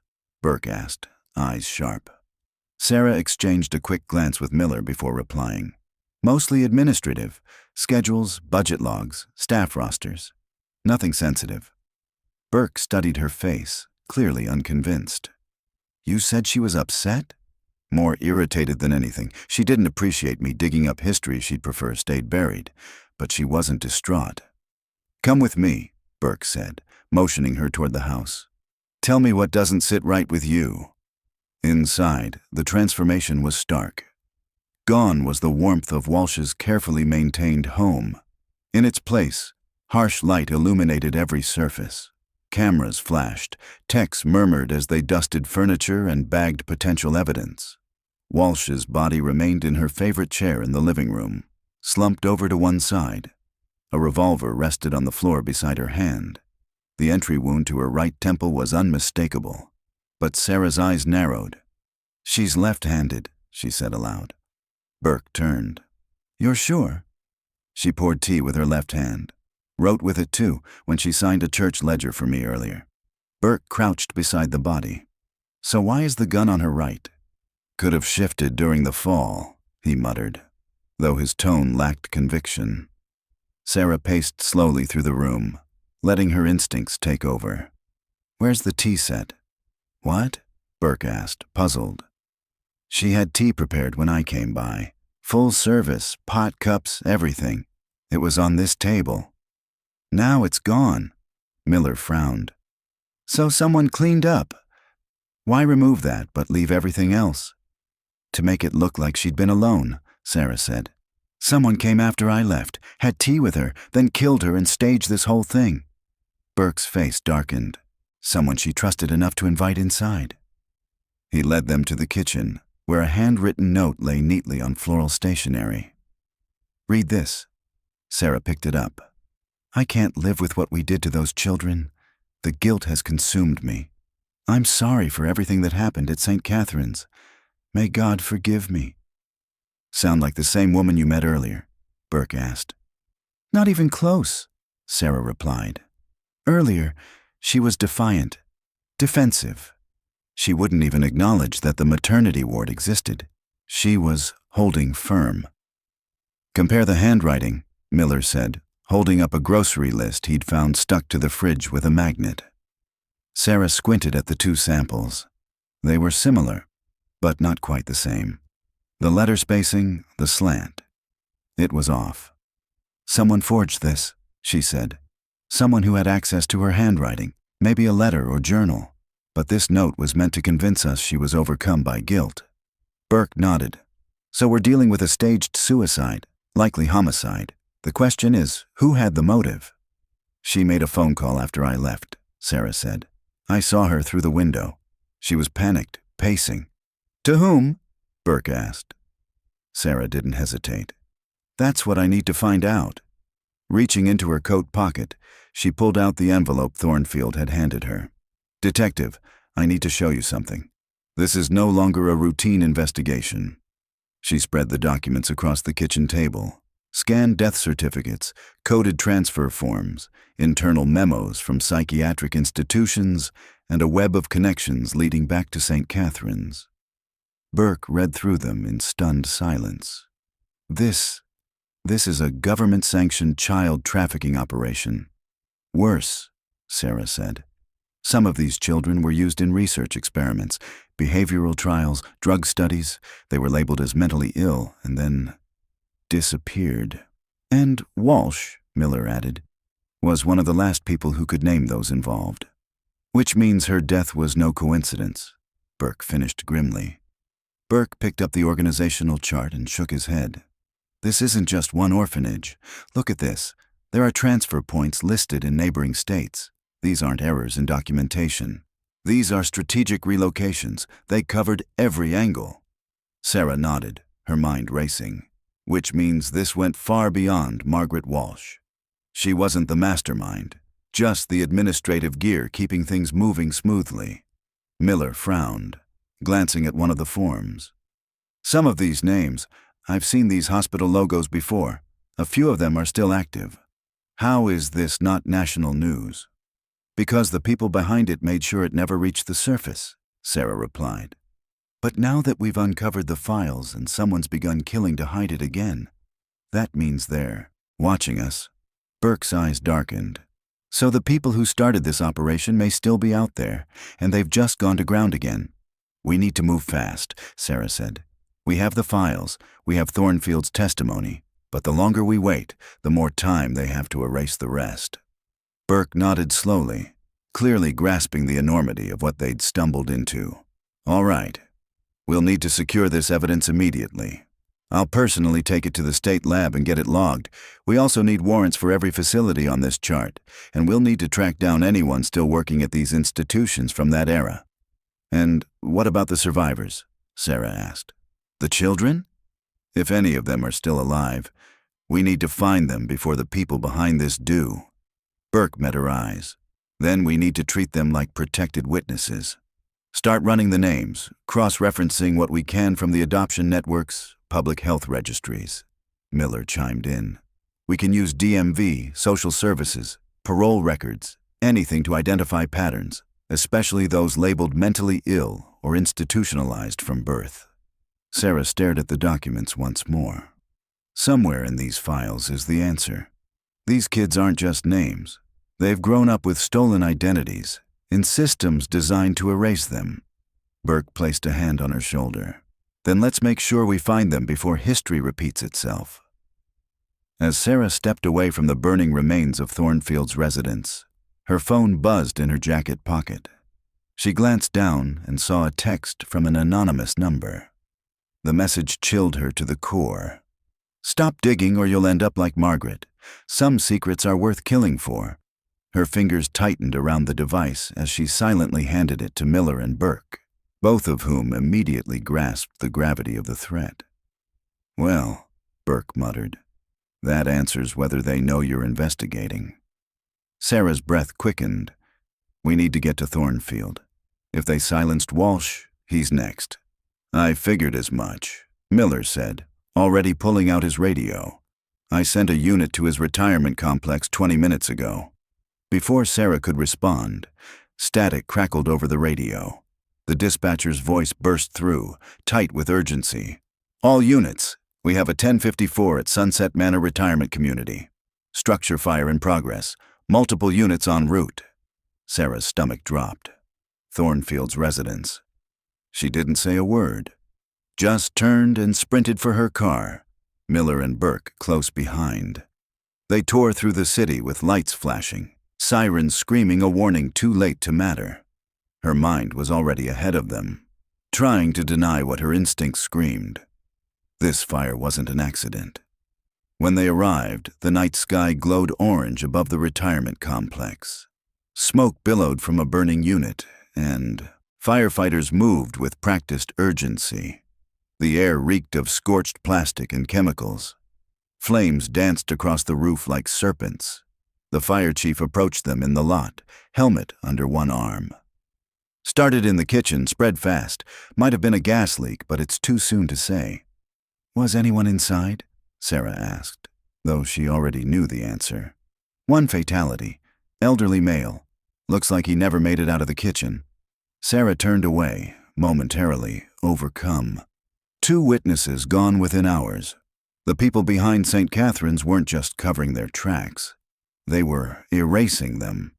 We have to get you to safety, Miller urged, voice low. You're the last one left who knows what was found in that room. Sarah's jaw tightened. Number, if they're killing off everyone, they're panicking. And when people panic, they slip. She pulled the envelope from Thornfield's home from her jacket and spread the contents on the hood of Miller's car. In the strobing lights of fire engines, she pointed to names and locations on Thornfield's handwritten organizational chart.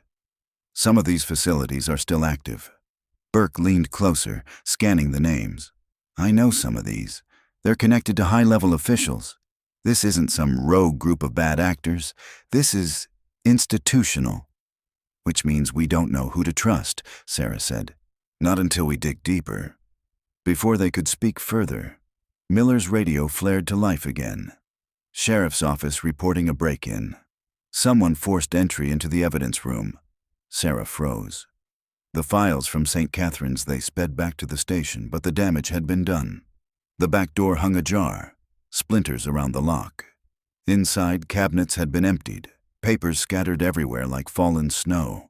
But the real horror was the evidence locker. Wide open, shelves bare. They took everything, Miller muttered. Every record we had. Sarah knelt by the mess. They knew exactly where to go. This wasn't a random break-in. It was an inside job, Burke said grimly. Someone tipped them off. Sarah's stomach churned. Someone she worked with, someone she trusted, was helping cover up the theft and abuse of children. Miller returned holding a file folder. They dropped this. Inside was a transfer form dated February 18th, 1982. It recorded the relocation of patient M47 from St. Catherine's to Pine Valley Research Institute. M47, Sarah whispered. He was one of the infants supposedly deceased 3 days after birth. Burke peered over her shoulder. Pine Valley? Doesn't ring any bells? Sarah dug through Thornfield's files again. It's here, she said, pointing. North of us by a few hours. Shut down in 1995 after a state inspection, but look, there's a note. Operation relocated, not terminated. They moved everything before the investigation. Hit, Burke said. If M47 survived, he'd be over 30 now, Sarah murmured. Just then, her radio crackled again. 1091 at the Manning residence. Suspicious individual on premises. Sarah's blood froze. Her home. They're coming after me now, she said, bolting for the door. We'll send backup, Miller shouted after her. But she was already gone. Speeding through the streets with headlights off, she approached her home like a tactical sight. She parked a block away and approached on foot. The house was dark and quiet. Too quiet. Her heart pounded. Her sidearm was drawn. The back door was ajar, barely. Inside, the air was still. Too still. A cup sat on the counter that didn't belong there. One of her framed photos had been turned face down on the hallway table. Someone had been here. She moved silently through each room.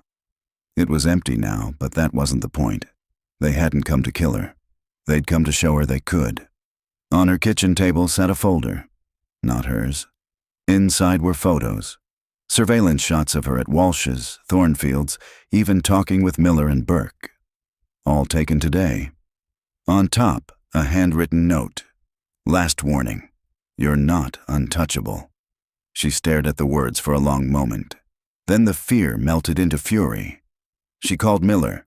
They were here. They left photos from today. They knew my movements. We're on our way, he said. Just hold on. I'm not waiting anymore, she said. We have Thornfield's records, and we have a lead. I'm going to Pine Valley. She ended the call and plugged in the coordinates. The night swallowed her as she drove, headlights carving tunnels through the dark. Every car behind her, every flicker of light in the distance, could be someone watching. But she didn't care. They had killed to keep this secret buried. Now she would dig it up piece by piece. 2 hours later, she pulled up to a decaying chain-link fence. The sign read, Pine Valley Research Institute. Restricted access. The gate was ajar. The lock had been cut recently. She stepped out of the car, flashlight in one hand, gun in the other. The buildings loomed ahead, silent and forgotten, but the walls still remembered. Somewhere in that decaying complex, the truth waited, and Sarah Manning was ready to find it. "They're going after my family." "No," Miller said firmly. "You're not walking into that alone. It's clearly a setup." "My mother lives there," Sarah snapped. "I'm not waiting around while they use her as bait." Burke was already grabbing his keys. "We'll go in 2 vehicles. Miller, notify backup, but tell them to hold a few streets away. We go in hot, sirens blazing, they'll panic. We need stealth if we're going to get her out safely." The ride to Sarah's home took just over 10 minutes, but the tension stretched every second.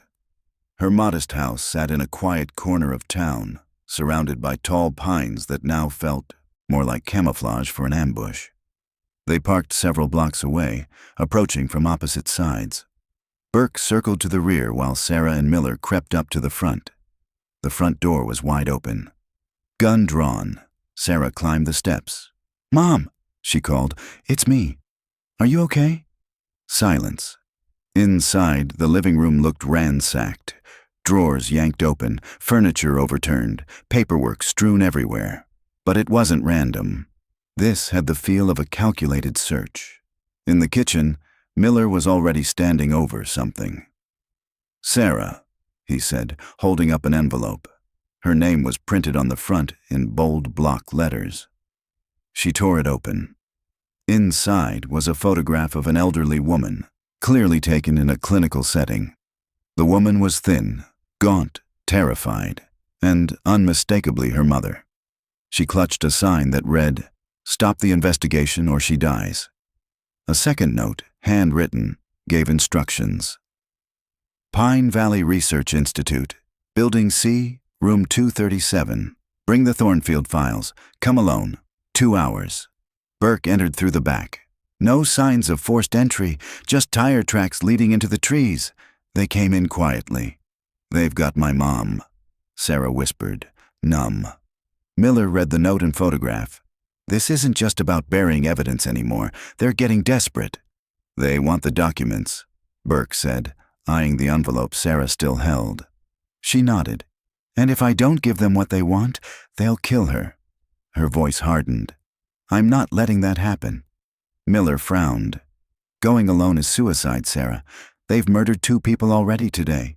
She shook her head. "They said no cops. If I show up with backup, she's dead." Burke studied the address. "Pine Valley. That place was decommissioned years ago." "No, it wasn't," Sarah said. "According to Thornfield's notes, it was relocated underground. They're still using it." She paced, her mind racing. "I'll go, but not without a plan. I need eyes on me, someone nearby in case it goes bad, and I need evidence to document whatever I find." Miller nodded. "We'll follow at a distance. If things go sideways, we move in." "And if there are others there?" Burke asked. "Other victims?" Sarah paused at the doorway, her jaw clenched. "Then we end this. Today." The drive north to Pine Valley wound through forested back roads, each mile pulling her further from the safety of town and deeper into something far older and darker. The GPS cut out 30 minutes in. She drove on instinct, following the last printed directions from the file. The institute wasn't marked on any signs. It appeared without warning, a decaying brick structure tucked behind thick evergreens. From a distance, it looked like any abandoned hospital. But as Sarah pulled into the lot, she saw signs it was still active. Security cameras, freshly paved sections of driveway, a subtle but steady hum of power behind the walls. She checked the time, 1 hour and 43 minutes since finding the photo, 17 minutes before backup was coming. She stepped out of her cruiser, files in hand, every sense on high alert. Sarah lingered by her car. breathing in shallow spurts as her eyes swept over the derelict compound. Though the outer facade was crumbling, bricks flaked, windows boarded up, there was an unmistakable pulse beneath the decay. This place, however forgotten by the world, was still very much alive. She made her way to the main entrance, every footstep crunching on gravel echoing like a countdown. The Thornfield files were tucked tightly against her chest beneath her jacket. She didn't trust leaving them in the vehicle, not when so many had already died to keep them buried. The front door creaked open with surprising ease. The corridor beyond was dimly lit by flickering overhead lights. It smelled of antiseptic and something sour, like mildew and rot. Her boots echoed as she walked slowly down the corridor, every door she passed marked with peeling numbers and medical terms that chilled her spine. Observation ward, sensory lab, developmental monitoring.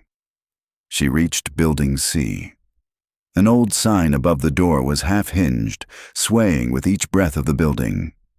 She passed through, navigating a narrow staircase leading down to what had clearly once been a restricted level. The lower hallway was even darker, but the rooms were labeled more ominously. Reintegration, reconditioning, control. Sarah's breath caught in her throat when she reached room 237. The door stood slightly ajar. She pushed it open slowly, heart pounding. Inside was a single hospital bed. Her mother sat upright, alive, her hands bound loosely in her lap. Her eyes lit up the moment she saw Sarah. "Sarah," she whispered hoarsely. Relief flooded Sarah so powerfully that her knees buckled. But she steadied herself. "It's okay, Mom. I'm here." A voice came from the shadows behind her mother. "Put the folder on the table and step back." Sarah turned. A man in a lab coat stepped out of the corner. Mid-50s, neat hair, clipboard in hand like he just stepped out of a staff meeting. He was flanked by 2 guards in black tactical gear. She did as instructed, laying the Thornfield documents down. "Let her go." The man studied her. "You have no idea what you've stumbled into, do you?" "I know enough," she snapped. "You've stolen children. You've buried the truth. And now you're killing anyone who might expose you." He smiled faintly. "Stolen? We salvaged them. Children from broken homes, abandoned infants, human lives discarded by society. We gave them purpose." Sarah felt sick. "You turned them into lab rats." "Subjects," he corrected. "Participants in vital research that has advanced psychology, medicine, even defense. Do you realize how many people are alive today because of what we learned here?" "Where are they?" she asked. "The children. The ones you didn't kill." The man's expression tightened. "You think this is some happy ending story? That they're all waiting in a room for you with name tags and tearful smiles?" Sarah's hand twitched near her holster. "I think some of them survived, and they deserve to know the truth." "You don't understand the scope of this operation," he said, stepping closer. "You can't stop it." "No," she said quietly. "But I can expose it." As Sarah approached the door of the Pine Valley facility, her heartbeat thudded in her ears, each step driven by both dread and determination. She'd made one important change to the plan. Concealed in her jacket pocket was a compact digital recorder, the same kind journalists used for interviews. This device would quietly capture everything she heard. If she didn't make it out, someone would know what had happened inside these walls. The main entrance appeared securely locked, consistent with the facade of an abandoned facility. But as she drew near, the door clicked open. A man in a white lab coat emerged. He was in his 50s, balding, his features bland enough to be instantly forgettable. "Deputy Manning," he greeted with unsettling calm. "I'm Dr. Phillips. We've been expecting you." Sarah didn't waste a second. "Where's my mother?" "Safe," Phillips said, smiling mildly. "For the time being. Do you have the documents?" She rested her hand over the envelope tucked inside her jacket. "I want to see her first." Phillips inclined his head, as though her demand were perfectly reasonable. "Of course. Follow me." As they stepped inside, Sarah's breath caught. The sterile brightness of the interior was in stark contrast to the crumbling exterior. Clean, modern, and filled with the hum of unseen machinery, this place was no ruin. It was operational and hiding in plain sight. They walked down polished corridors lined with sealed doors. The faint scent of disinfectant clung to the air, and fluorescent lights buzzed overhead. The deeper they went, the more it felt like she was descending into a well-disguised labyrinth. Phillips spoke in a casual, conversational tone, as if he were giving a tour of a university research center. "You've been quite the disruption, Deputy. 30 years of delicate work, nearly unraveled in just a few days. Impressive, really." "Delicate work?" Sarah's voice sharpened.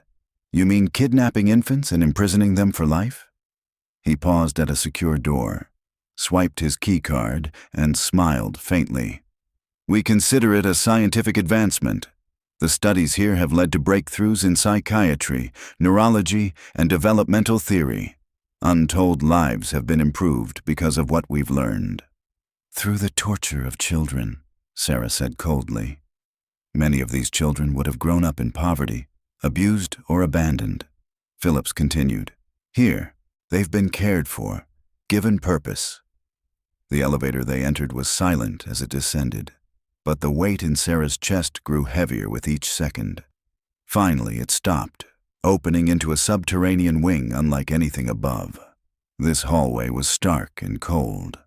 Fluorescent lights illuminated metal doors labeled only with numbers.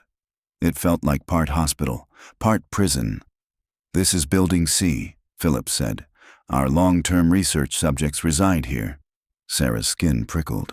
She could hear faint sounds behind the doors, muted voices, soft shuffling, an occasional cough. They stopped at room 237. Sarah peered through the window and saw her mother, frail, seated on a hospital cot, alive but clearly terrified. Relief surged through her, but it was quickly replaced by fury. "The envelope," Phillips said, holding out his hand. Sarah hesitated, heart pounding. If she handed it over, she'd have nothing left. But seeing her mother trembling through the glass, she knew she had no choice. Slowly, she handed him the documents. Phillips tucked them away. "Very good. Now, before you go, there's one more thing I want you to see." He led her further down the corridor, stopping at room 241. "This subject has been with us since 1982. Born at St. Catherine's, declared deceased 3 days later, a cornerstone of our work." He opened the door. The room inside was small and sterile. Bed, desk, chair. In the chair sat a man, early 30s, with dark hair and intelligent eyes.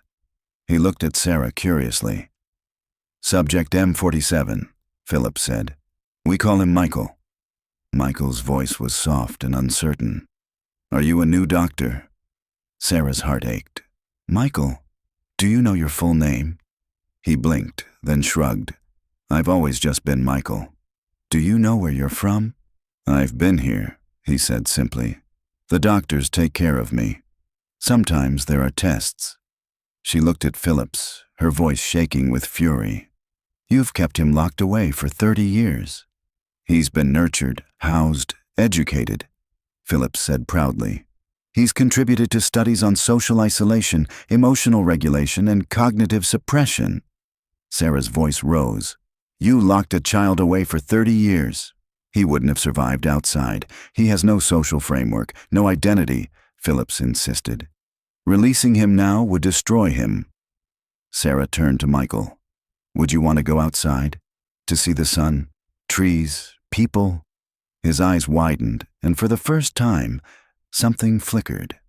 Curiosity, maybe even longing. "They say there's grass," he whispered, "and blue sky. Do you think I could see that?" Sarah knelt in front of him. "It's real, all of it, and it's yours if you want it." Phillips stepped forward, his tone now firm. "Deputy Manning, that's enough. Michael, return to your scheduled activities." Michael's eyes didn't leave. Sarah's. She saw it then, that barely restrained hope, fragile as glass, flickering to life after a lifetime of darkness. I want to see it, he said slowly. The outside, the trees. I want to know if it's real. Sarah felt emotion rising in her throat. She nodded. It is real, and you have a right to it. Philip's tone sharpened. Deputy Manning, you're interfering with a federally protected research facility. Sarah turned to face him, her jaw set. Number, I'm ending a 30-year atrocity. He stepped closer, his voice lowered. You're not walking out of here. You gave us what we needed. That's all you were good for. From her jacket, Sarah withdrew her service weapon, steady and aimed. Try to stop me. Phillips didn't back down. Do you really think we operate without layers of protection? That recorder in your pocket won't mean a thing. You're in a place the government pretends doesn't exist. There is no oversight here. Sarah's hand tightened around her weapon. You're wrong, because someone is going to hear Michael's story. Someone is going to find the others you locked away. Suddenly, a sound echoed down the corridor, a heavy door slamming open, followed by boots pounding the floor. Miller's voice rang out. Sarah! Phillips turned in surprise. Sarah used the moment to grab his key card and shove him backward. She rushed into the room, pulling Michael to his feet. Come on, we're leaving.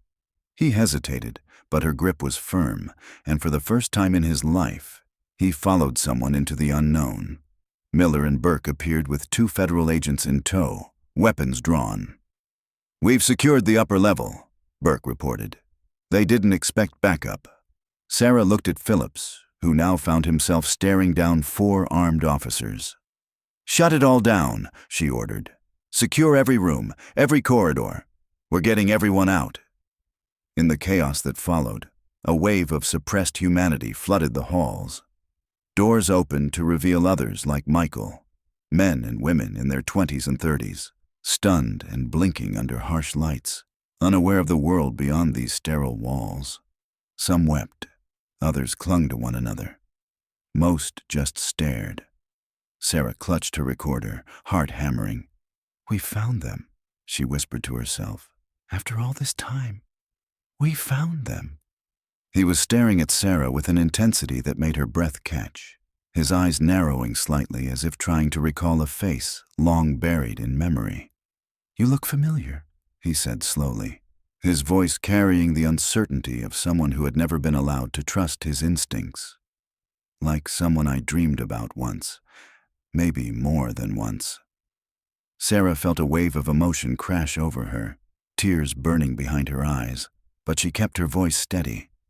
Michael, what if I told you that you have a mother? A real mother. Someone who never gave up on you. Not once. Not in 30 years. Phillips bristled.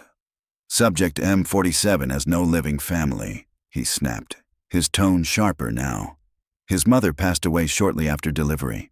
He was abandoned. She's alive, Sarah said forcefully, cutting him off. And she spent 3 decades searching for the son she was told had died. Michael rose to his feet, slowly, as if unsure whether he was allowed to do so. His eyes never left Sarah's. Are you my mother?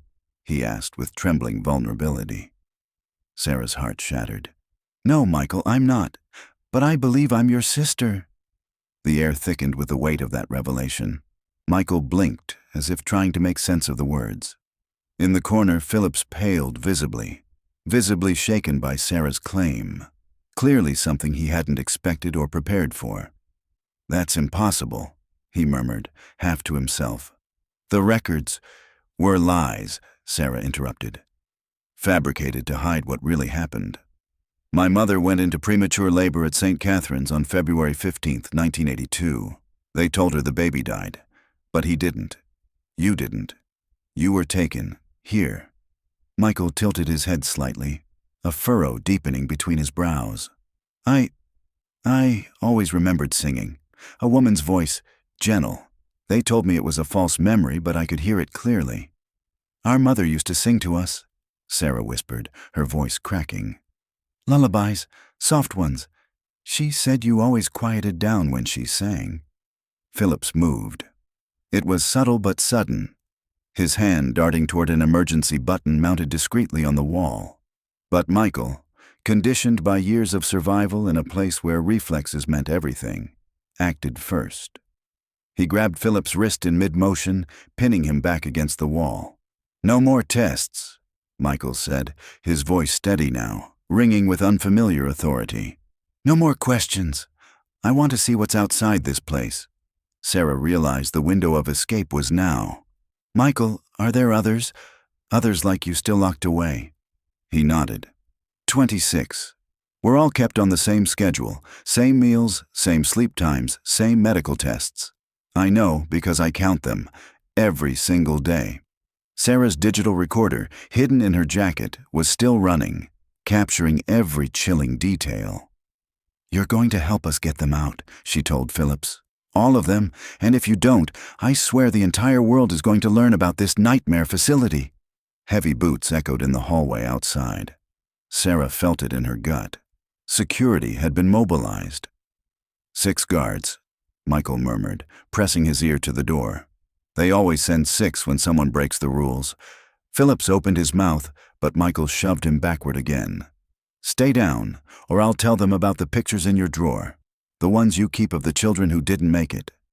Sarah's gaze locked on Phillips. "What pictures?" "Photos of the deceased," Michael answered before the doctor could deny it. "Records.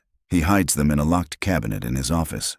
"You're lying," Phillips hissed, panic creeping into his voice. Michael didn't flinch. "I'm not. I've seen them.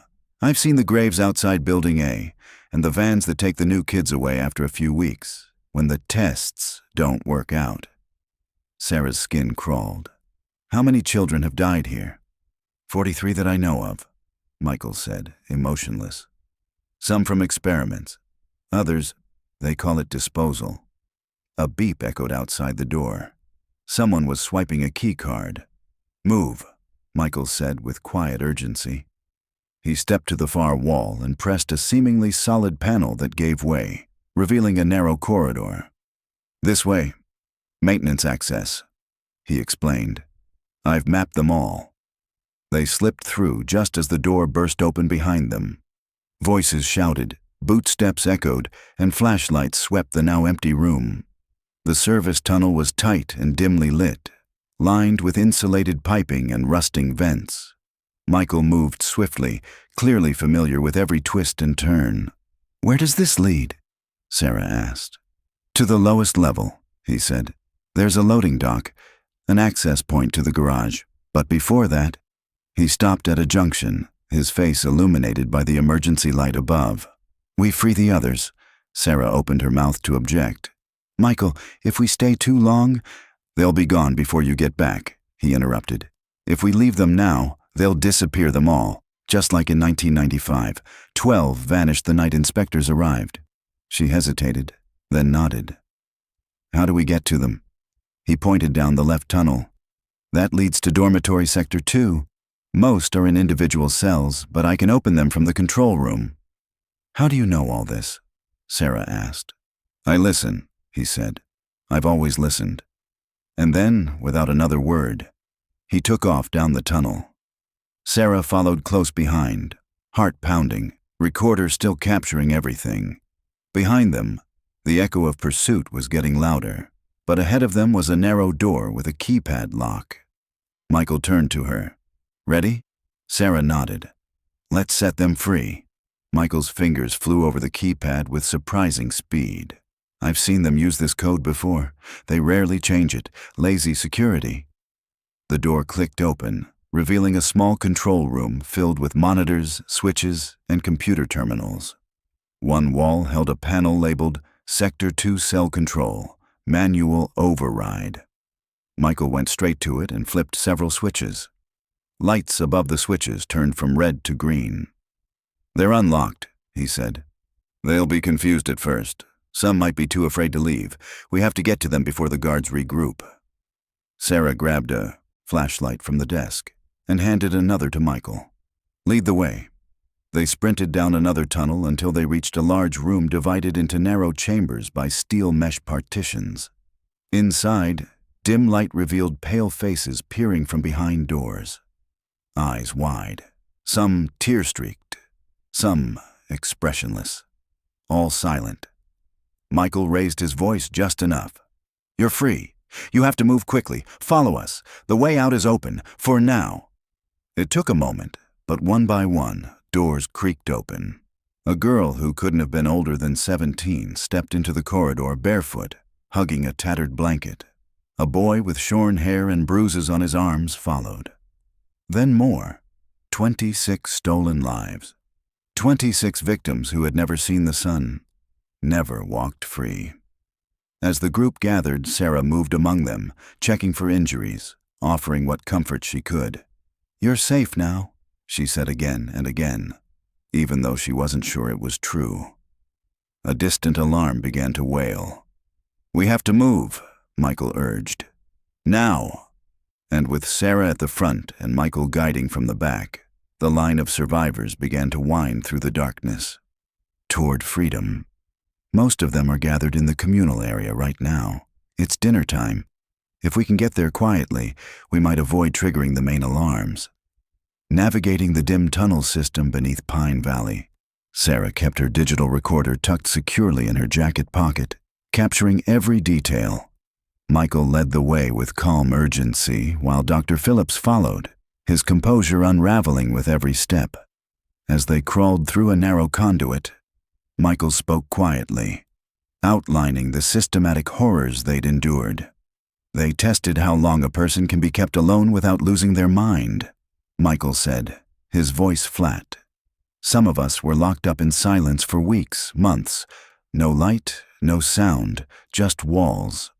They also conducted experiments with deprivation, Phillips added reluctantly. Sleep cycles, food rations, sensory restriction, psychiatric compounds. Sarah turned to look at him, eyes hard. "And now you're confessing, is that it?" "I want the truth to be known," Phillips muttered. "I tried to stop the worst of it. I documented my objections. You documented while children were suffering. Don't pretend that absolves you." They emerged into what looked like a kitchen storage room. From behind a set of heavy double doors, soft voices filtered in. Conversation, muffled and subdued. Michael peered through the small observation window. 23 are in there," he whispered. "The other 3 are in the medical wing." Sarah's stomach turned. "Why the medical wing?" "Subjects being prepared for disposal," he answered grimly. "They're sick. They're not useful anymore." A hot surge of rage pulsed through Sarah. These weren't subjects. They were people. Children who had aged in cages, stripped of their identities, robbed of their families. "Will they listen to you?" she asked Michael. "Some might. Others, they've been conditioned to fear change, but I'll try." Her radio buzzed. "Sarah," Miller's voice came through, low and urgent. "Federal teams are surrounding the property, but someone high up is blocking the order to breach. We're standing by." Phillips gave a faint, bitter smile. "Told you we had friends in powerful places." Sarah keyed the mic. "Miller, listen carefully. I'm inside. There are 26 individuals. Long-term captives. Get this on record." She snapped pictures with her phone. Hallways, signs, the tunnel, Phillips' ID badge. Then she opened the doors. What she saw inside broke something in her. A cold, institutional dining room. 23 adults sat in silence, plastic trays in front of them. Gray uniforms, pale skin, hollow stares. A few rocked back and forth. Some whispered to themselves. It was a picture of arrested time. Michael stepped inside. "Everyone," he said gently. "This is Sarah. She's here to help us." A woman in her 30s with lifeless eyes looked up. "Help us how?" "She's taking us outside." Gasps, whimpers. Some began crying. A man in his 40s backed against the wall, trembling. "The outside isn't real. They showed us it was dangerous." Sarah raised her voice. "The outside is very real. I came from it. There are trees, skies, streets, houses, families." She pulled out her phone, showing them a photo she'd taken of the pine trees and blue sky above the parking lot. A strange hush fell over the room. "My name is Subject F-23, the same woman whispered. Sarah felt her chest tighten. "That's not your real name. You have a real one, given by your mother or father, people who never stopped missing you. Philip stepped forward. Let's not give them false hope. Most of their families are gone. Like my mother, Michael snapped. Like Sarah's mother? The building trembled with the distant thrum of helicopters. Sirens drew closer. Sarah, Miller's voice came through again. The feds are going in. You've got 2 minutes. She turned back to the group. Listen to me. In moments, federal agents will flood this building. They're not here to hurt you. They're here to free you. Don't run. Don't hide. Stand tall. You've been brave your entire lives. This ends tonight. Then she looked at Michael. Are you ready to meet our mother? Tears streamed down his face. I've been ready for 30 years. The sound of boots echoed from the hallway as agents stormed the corridor. Sarah turned to the stunned faces in front of her. Stay together. Follow me. She opened the door just as the agents burst into the facility. What followed was chaos. Shouts, orders, people crying. Some of the captives screamed or dropped to the floor, curling into protective balls. But Sarah held up her badge, yelling over the confusion. They're victims. They've been here for decades. Do not treat them like suspects. One by one, the agents lowered their weapons. A commanding officer, FBI from the look of his jacket, stepped forward and took in the scene. Phillips in cuffs, 23 dazed, gray-clad individuals, and Sarah standing in the center, her badge in one hand and her phone raised in the other. You'll want to hear what's on this recording, she said. It's all there, the experiments, the graves, the children. Outside, stretchers were already arriving. Medical crews met the liberated captives with blankets, water, and calm voices. Michael stood beside Sarah, watching as the others emerged into the daylight for the first time. One woman fell to her knees, weeping into the grass. Another stared at the sky like it was a miracle. Michael took Sarah's hand. Is she here? He asked. Our mother? Sarah looked up as a car pulled into the lot, and an older woman stepped out. Gray hair, tears in her eyes. Her mother. Yes, Sarah said softly. She's right there. Michael walked toward her slowly, hesitantly. The woman didn't wait. She ran to him, wrapped him in her arms, and sobbed his name, his real name, David. And just like that, he was no longer subject to M47. He was a son, a brother, a survivor, and finally, after 3 decades in the dark, he was going home. The thunder of boots echoed louder with each passing second, reverberating off the sterile walls like a war drum. Down every hallway, reinforced doors burst open as federal agents swept through the hidden facility with military precision. This building is secure, one of them called out over his shoulder, voice clipped, professional. Inside the communal area, chaos erupted. Sarah raised her badge high above her head and stepped into the room just as the heavily armed response team flooded in behind her. Deputy Sheriff Manning, she shouted over the din. These are not suspects. They're victims, every one of them. What followed was a storm of confusion and fear. 23 men and women who had lived their entire lives in isolation now faced a sudden invasion of uniformed strangers wielding weapons and shouting orders. Many of them recoiled in panic, some dropping to the ground and covering their heads, while others pressed into the corners of the room, eyes wide with terror. The agents did their best to adjust, realizing these weren't criminals to subdue, but deeply traumatized survivors. Paramedics were called in to begin assessing the mental and physical condition of the liberated victims, individuals who had been subjected to invasive tests, deprivation, and unrelenting psychological torment for decades. In the midst of the mayhem, Sarah dropped to the floor beside Michael. No, David. That was his real name. David Michael Manning.